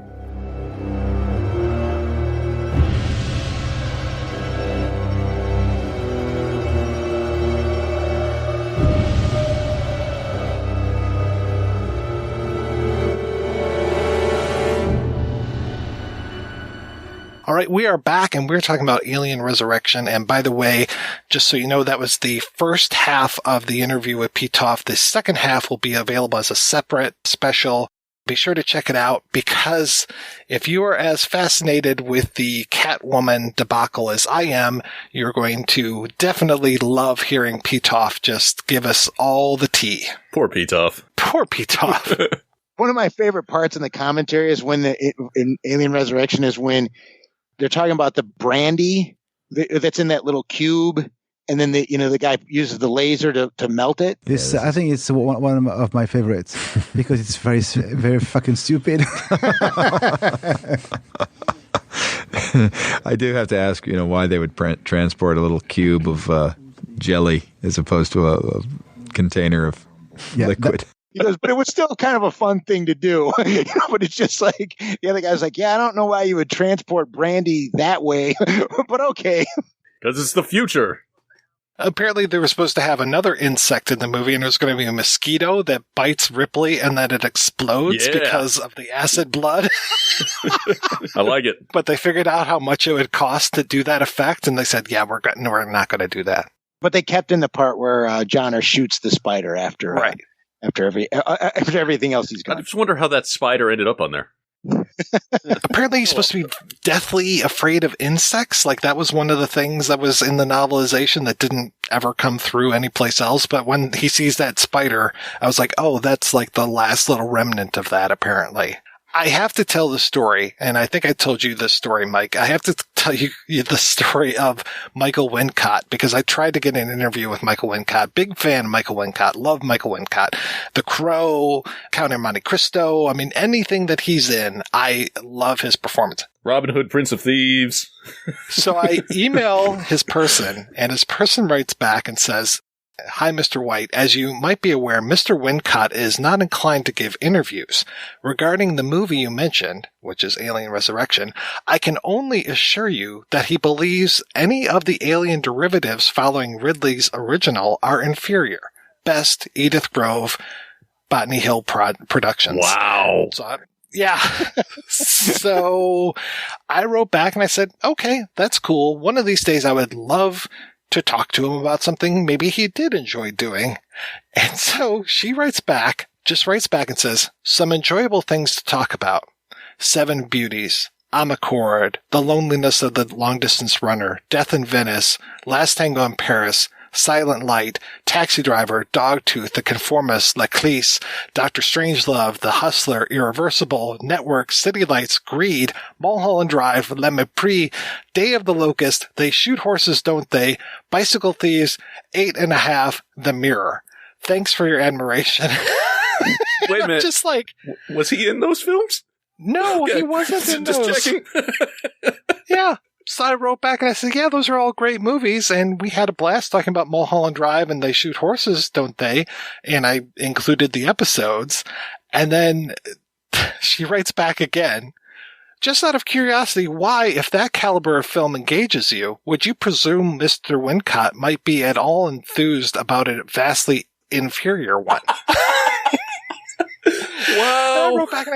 I wrote back and I said, more than anything, I just want an excuse to talk to him about his career. I've always enjoyed everything that he's done and any role that he's been in, no matter how large or small. And that's the last email I ever got back. Wow. So strange. What the fuck, man? That's pretty good. I mean, hey, Mr. Wincott, if you're out there and you want to come on and talk about the loneliness of the long distance runner, I'm here for you. I got a co-host chair sitting right here. That would be awesome if you never actually get an interview with him, but he just becomes a reoccurring guest on the show. It's like, hey, Michael Wincott's back. Can you imagine him and Tom Waits having a conversation? I have who many could times. growl the most? just as I've imagined a movie where Tom Waits and Ron Perlman play assassin brothers. Yes, exactly. I would like, speaking of Frankenstein, I would like Tom Waits to be Dr. Frankenstein and Ron Perlman to be the monster. I have created you in my own image. That and Kurt Russell and Jeff Bridges. Why they have never worked together, I don't know. God, would they be in a sci-fi movie or a cowboy movie? Again, I kind of like this idea of just, where you have duos of assassins trying to kill each other, and they're all brother or sister teams, and it's just actors that vaguely look like each other. Oh, I got it. Why not Will Smith and a clone of Will Smith? There you go. It's like if you were to mash up It's a Mad World and Battle Royale. That's basically what I'm going for here. After Alien Resurrection, we didn't get another Ripley Alien film.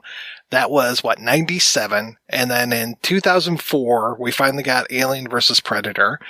And I get a lot of shit for it, but I fucking love Alien vs. Predator. It's interesting because she talks on the commentary. One of the reasons she signed on to Alien Resurrection, I think, was to try to prevent Alien vs. Predator from happening. I was not a fan of AVP when it first came out, but over the years, I've come around to it more. And it's just a big, dumb, fun movie. Alien versus Predator, the first one, to me, is the kids' movie that all these toys were building towards. From like this is the movie that made sense to have toys associated with. Yeah, here's my Scar action figure. The dreaded beast versus the savage hunter. Aliens versus Predator with awesome new Predators. Clan leader attacks with whipping dreadlocks. And Stalker, glowing in the dark, fires his spear. Suddenly, flipping up his attack spikes, the wild boar alien charges. And the ferocious mother alien in her monstrous hive traps Spiketail, then covers him in ooze. Ooze 'em! Who will survive? Aliens versus Predator. Queen High playset comes with mother alien figure and ooze. Other figures sold separately. There was an inevitability to the whole thing, right? Like as soon as that alien head was at the end, or was in Predator 2, it was like, okay, this is going to happen someday. Exactly. Oh, and the comic books were fantastic. I love the comic books of Alien versus Predator. And again, I don't think that those were Ripley comic books. I think they're a separate colony, and it's like, okay, this is cool. It's not on Earth even. It's just here this stuff is taking place. If they had kept a little bit more with that, I don't think that movie would have gotten as much shit as it did. It's not the high watermark of Paul W.S. Anderson's career. Obviously, that's Event Horizon, but it's up there. It is towards that top. It's one of his more inspired movies. And it's just like you're saying, it's perfectly fun and enjoyable. But going back to like I said, in terms of my reaction to Alien Resurrection, my reaction to the first Alien versus Predator is definitely also informed by the second one. Well, yeah, there is that. And for the longest time, I was actually going to bat for Requiem because it did a lot of things that I enjoyed. One of my major complaints about the first one is that it was a PG-13 film, that for coming from two very hard franchises, particularly Predator, the fact that they had been reduced to PG-13, it didn't sit with me right. So Requiem went into it, and it went into it hard enough to slaughter an entire neonatal ward hard. This movie went really, really hard. Rewatching it now, though, it's the one that aged the worst for me, just with the blandness of the characters and the subplots that really add nothing to the movie. I mean, honestly, you could cut it down to a good 40 minutes and maybe actually color correct it properly so you could see what the hell is even going on in some of the sequences, and you'd have a good movie. But, yeah. In the last 10 minutes of that movie, because I remember you and I saw it together. We saw it together, yeah. And I remember the last 10 minutes suddenly sitting up in my seat because and I don't even remember any of the characters' names, but when the one girl goes running through, the cheerleader, I think, and suddenly just gets dispatched by the Predator's glaive, which I don't know the correct term for, and it was so quick and so unexpected. I was like, It just made me sit right up in the theater. I'm like, oh, wait, we're cooking with gas now. And then 10 minutes later, the movie's over. It's like, and then, and again, it ends in such a way. I think I'm remembering the right one here. This is the one where they nuke the town at the end, right? Yep. Yeah, they blow it up from space. It's the only way to be sure. Yeah, it's the only way to be sure. And again, that's one of those things of like, so you had to blow up the town because you're trying to respect continuity that you spent the whole movie ruining, so that in the end it's like, no, it's fine. No one's going to remember that this happened. But then we're going to throw in this Weyland-Yutani reference so that everybody can get all excited. And it's like, for what? Right. And I also felt very strongly that they go in hard for the R rating, but it's all just, in my opinion, it was all just, again, like mismanaged. It's one of those things of, okay, well, we know that you weren't happy. The general audience wasn't happy with the PG-13, so we're not going to do that this time. We're not going to do any of it really right, though. We're just going to throw in gore where it would make sense, where we think it would make sense, but it doesn't really work in terms of the story. And again, this was another one of those. This one, I think, more than any of the others, was how does the acid work and when does it work? Okay, there's not much in the way of consistency with that, no. It's very, very frustrating. Well, and if memory serves, this was the Predaliens, so we have the aliens versus the cross with it. And yeah, I remember sitting in the theater with you, and I was quoting, I think, Aliens the most, but just saying all these lines because they were basically aping those. It felt like a multi-million-dollar fan film is what it felt like. And really to your point, if they cut it down to like 40 minutes, throw it on YouTube, people would be losing their shit over it. Like, oh my God, look at this awesome thing that these, two brothers made that, live out and wherever. But as a theatrical release? No, thank you. When the Red Band trailer came out, it was like, okay, maybe this is it. You're getting 2.5 minutes of highlights. And it really does speak to what you're saying. Like, okay, that 2.5 minutes, I'm on board for this. You see the full movie, it's like, oh, okay. And then I think, Mike, you and I have been having basically a continuing conversation every day since, when was it? 2012 when Prometheus came out. I mean, this movie has given us more fodder than any other movie to talk about. I remember it was in August of that year. I was at work and we were talking about, the summer movies, and that was the year the Avengers came out. And I said, and everybody's like, well, that's going to be the big movie of the year. Nothing's bigger than that. I'm like, you're all wrong. And this was already after it come out. I go, Prometheus is the biggest movie of the year. Do you want to know why it's the biggest movie of the year? Because we can't stop talking about it. And I know I can't stop talking about it. And neither can any of the people I was talking with. I go, we can't let this movie go for some reason. And 9 years later, here we are still talking about it. I can see it from here. I haven't framed it yet, but I've got the poster. I watched a fan edit of it today that I had downloaded probably in 2014, and I finally brought myself to watch this fan edit today. It's the first time that I've watched it since I saw it theatrically because I hated it so much. And the fan edit does a couple of interesting things that I think that the movie should have done, one of which was to actually show us Guy Pearce without all the makeup on, because otherwise, why don't you just cast someone who's 80, 90 years old rather than having Guy Pearce under all of this horrible looking old age makeup? I mean, these days they would probably cast somebody who's 80, 90 years old and then de-age them. There's your Jeff Bridges right there. Young Jeff Bridges at his TED Talk. But having that TED Talk at the beginning of the film made so much sense. And what he's bringing up, he brings up T.E. Lawrence. He brings up the idea of Prometheus stealing fire from the gods. Just all of this stuff that actually brings the whole movie together. And I'm like, what the fuck were you doing cutting that out? This is the movie. This is your central thesis right here. I think there is ample evidence to suggest that Ridley Scott, what he removes, in most of the time when you see a director's cut for the movie, it's not necessarily that much better. At least in my experience, it's not that much better than the theatrical cut, right? Like the director's cut usually is more where it gets into self-indulgence and stuff like that. But when I watch the deleted scenes from Ridley Scott movies lately, it feels to me very much like Yeah, you should have left all that in, and you should have cut out a lot of the stuff that you kept. Mm-hmm. I mean, hell, when he went back and did another cut of Alien, the fact that it ended up being shorter than the theatrical cut. Even I was watching deleted scenes from the original Alien that, somebody loaded them onto YouTube, and I'm watching them. I'm like, I think most of these probably should have just stayed in. Even his own reaction to the Blade Runner sequel, he's like, yeah, it was good, but it was too long. I never would have let it be that long. I'm like, yeah, I know. Yeah, that's a problem there. Yeah, you would have just whittled it right down to nothing. I always say that Ridley Scott is his own worst enemy with the way that he insists on correcting Blade Runner. But I mean, he seems to me have lost the thread so much before Prometheus, and Prometheus was just like, what are you doing? You're letting this child play with a gun. It was just traumatic. That movie it was just like, what are you doing? They followed protocols better in 1979 than they did in 2012. As soon as they took off their helmets, I was like, okay, that's it. This movie's over. Well, you know what's funny about that though? Cause I was talking with a friend about that after we watched Alien Covenant. Cause that happens in that one too. And it's like,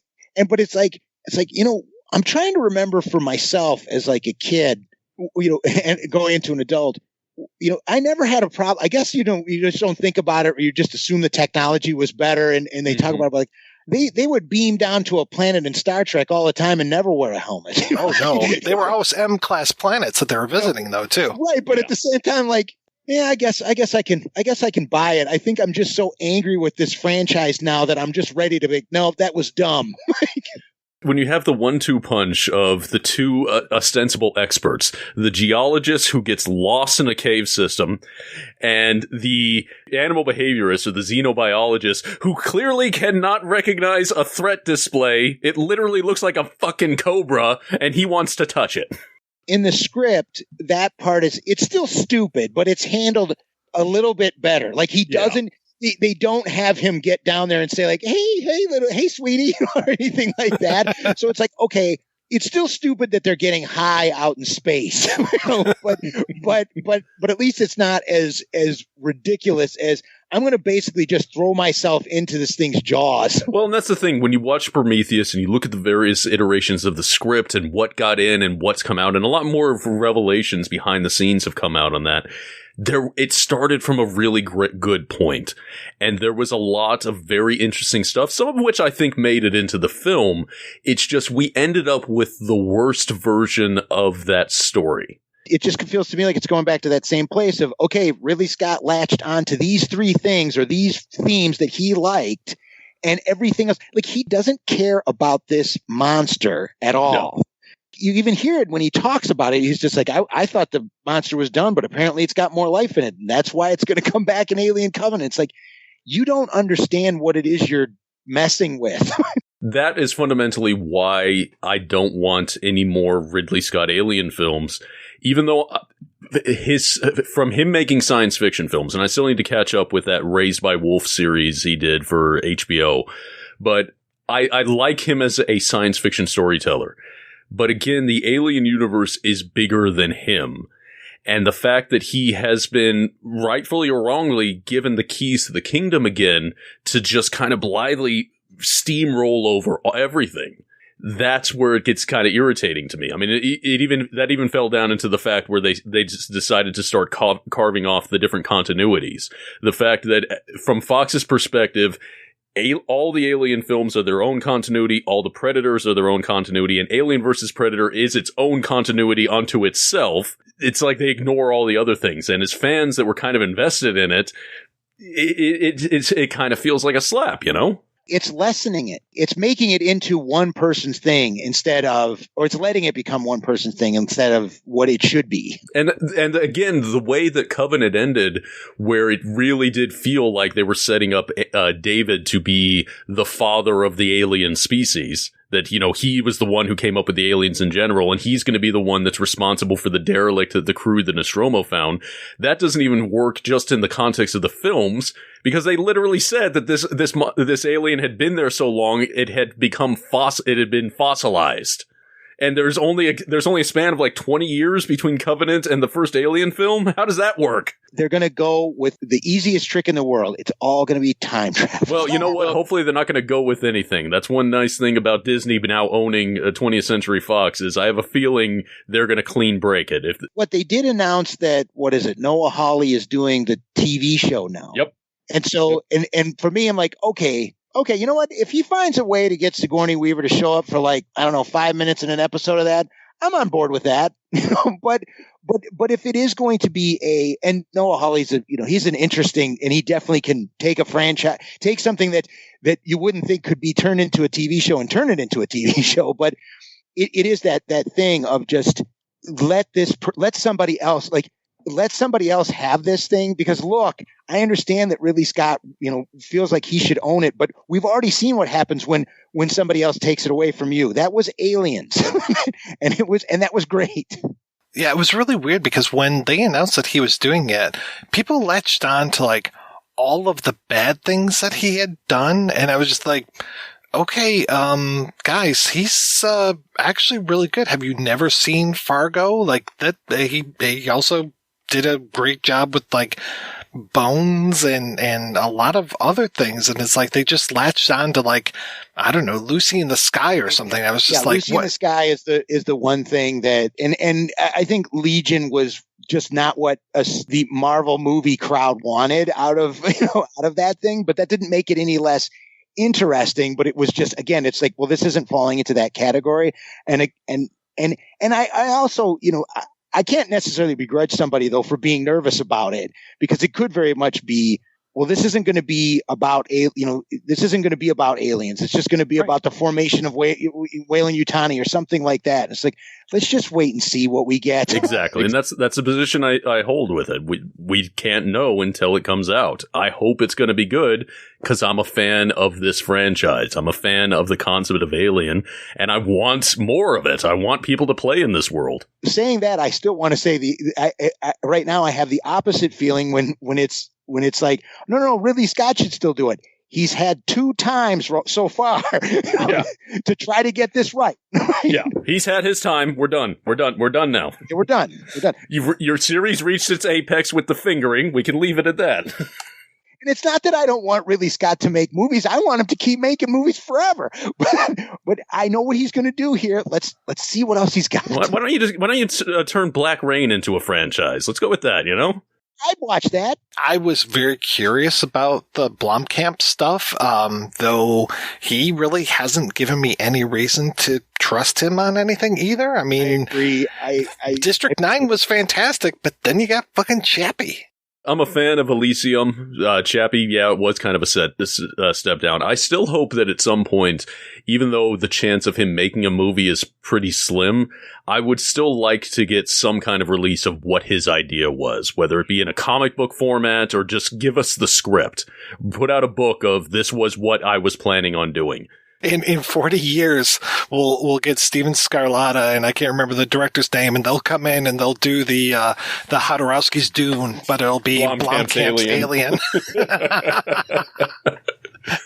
And all of these people went on to work on Noel Hawley's TV show. Well, for a while, I was really expecting they were going to go the comic book route, because Dark Horse, before they recently lost the license for Alien and Predator, they had put out the comic book adaptation of Gibson's Alien 3, and they just finished releasing a comic book adaptation of O'Bannon's Alien script, and they were going to do a original script version of Predator, but that got canned when Marvel took back the license for the comic books. And now you get promotional pieces of a xenomorph standing there with Star-Lord's Walkman in the foreground. I was like, all right. I mean, and I'm sure it'll be fine, but it's still in fairness, they did say that they're not planning on crossing it over, so they're just doing that as promotional stuff. It's like, hey, Marvel has it, so we're gonna do these things. So we'll see how that goes. I mean, again, so much of my early buy-in to either the Alien franchise or the Predator franchise, it came from the comic books. So if you publish an Alien or Predator comic book, I'm going to be reading your Alien or Predator comic book. Those Alien and Predator comic books were so good, and a lot of them, not all of them, but a lot of them were as good, if not better, than some of the movies that we got. there's freedom there in the sense of, like, even going back to Alien Resurrection, right? Where, and I know they had multiple endings, but the ending in the script that I read was not what I would say necessarily better than the ending of the final film. But you know why they didn't do it, because it was going to cost a ridiculous amount of money. But then when you do these comics, it's just like the sky is literally the limit. Like, it's and that freedom is great. Well, I want to thank my co-hosts, Mike and El Goro, for being on the show. So, Mike, what is going on with you, sir? I'm just trying to get by. That makes sense. I think I'm succeeding, but, who knows? I do see another viewing of Prometheus, though, in my future. I went all the way up to Prometheus and rewatched it today, that fan edit, but I couldn't bring myself to watching Covenant. I just couldn't do it. I have the special edition DVD of Covenant, and yeah, I'll watch it again. And if Ridley Scott gets to make another one of these, I'll watch that too. And El Goro, what's going on with you? Still continuing on with the Talk Without Rhythm podcast. Depending on when this episode is dropping, we'll probably still be in the middle of what I call my Patreon picks program, where I turn over the booking to my very generous Patreon supporters, which is always really fun because they tend to book films that either I've meant to get around to discussing or stuff I never would have considered. So it's always a great period of discovery and rediscovery for me. I am sprinkling my Patreons through the year, so that's nice. I'm doing a little spice. You see, I just book them right at the front end of the year. So well, that makes sense. I might have to do that in 2022. We'll see. Well, thank you so much, guys, for being on the show. Thanks to everybody for listening. Please head on over to the website, projectionboothpodcast.com, where you can find out more about today's episode. You'll also find a link, speaking of Patreon, you'll find a link over to Patreon where you can make a donation to the show. Every donation we get helps the Projection Booth take over the world.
If you enjoy this show and want more people to know about it, head on over to iTunes, leave a comment, and rate it 5 stars. Make sure you like and share us on Facebook, and don't forget to follow us on Twitter. Just search for Christopher Media. Thank you in advance for supporting Christopher Media by clicking on the PayPal button and by clicking through to all the sponsors who support ChristopherMedia.net. Most importantly, we would like to take the time to extend an extra special thanks to you. Christopher Media could not exist without your support. Thank you for visiting ChristopherMedia.net, and thank you for listening.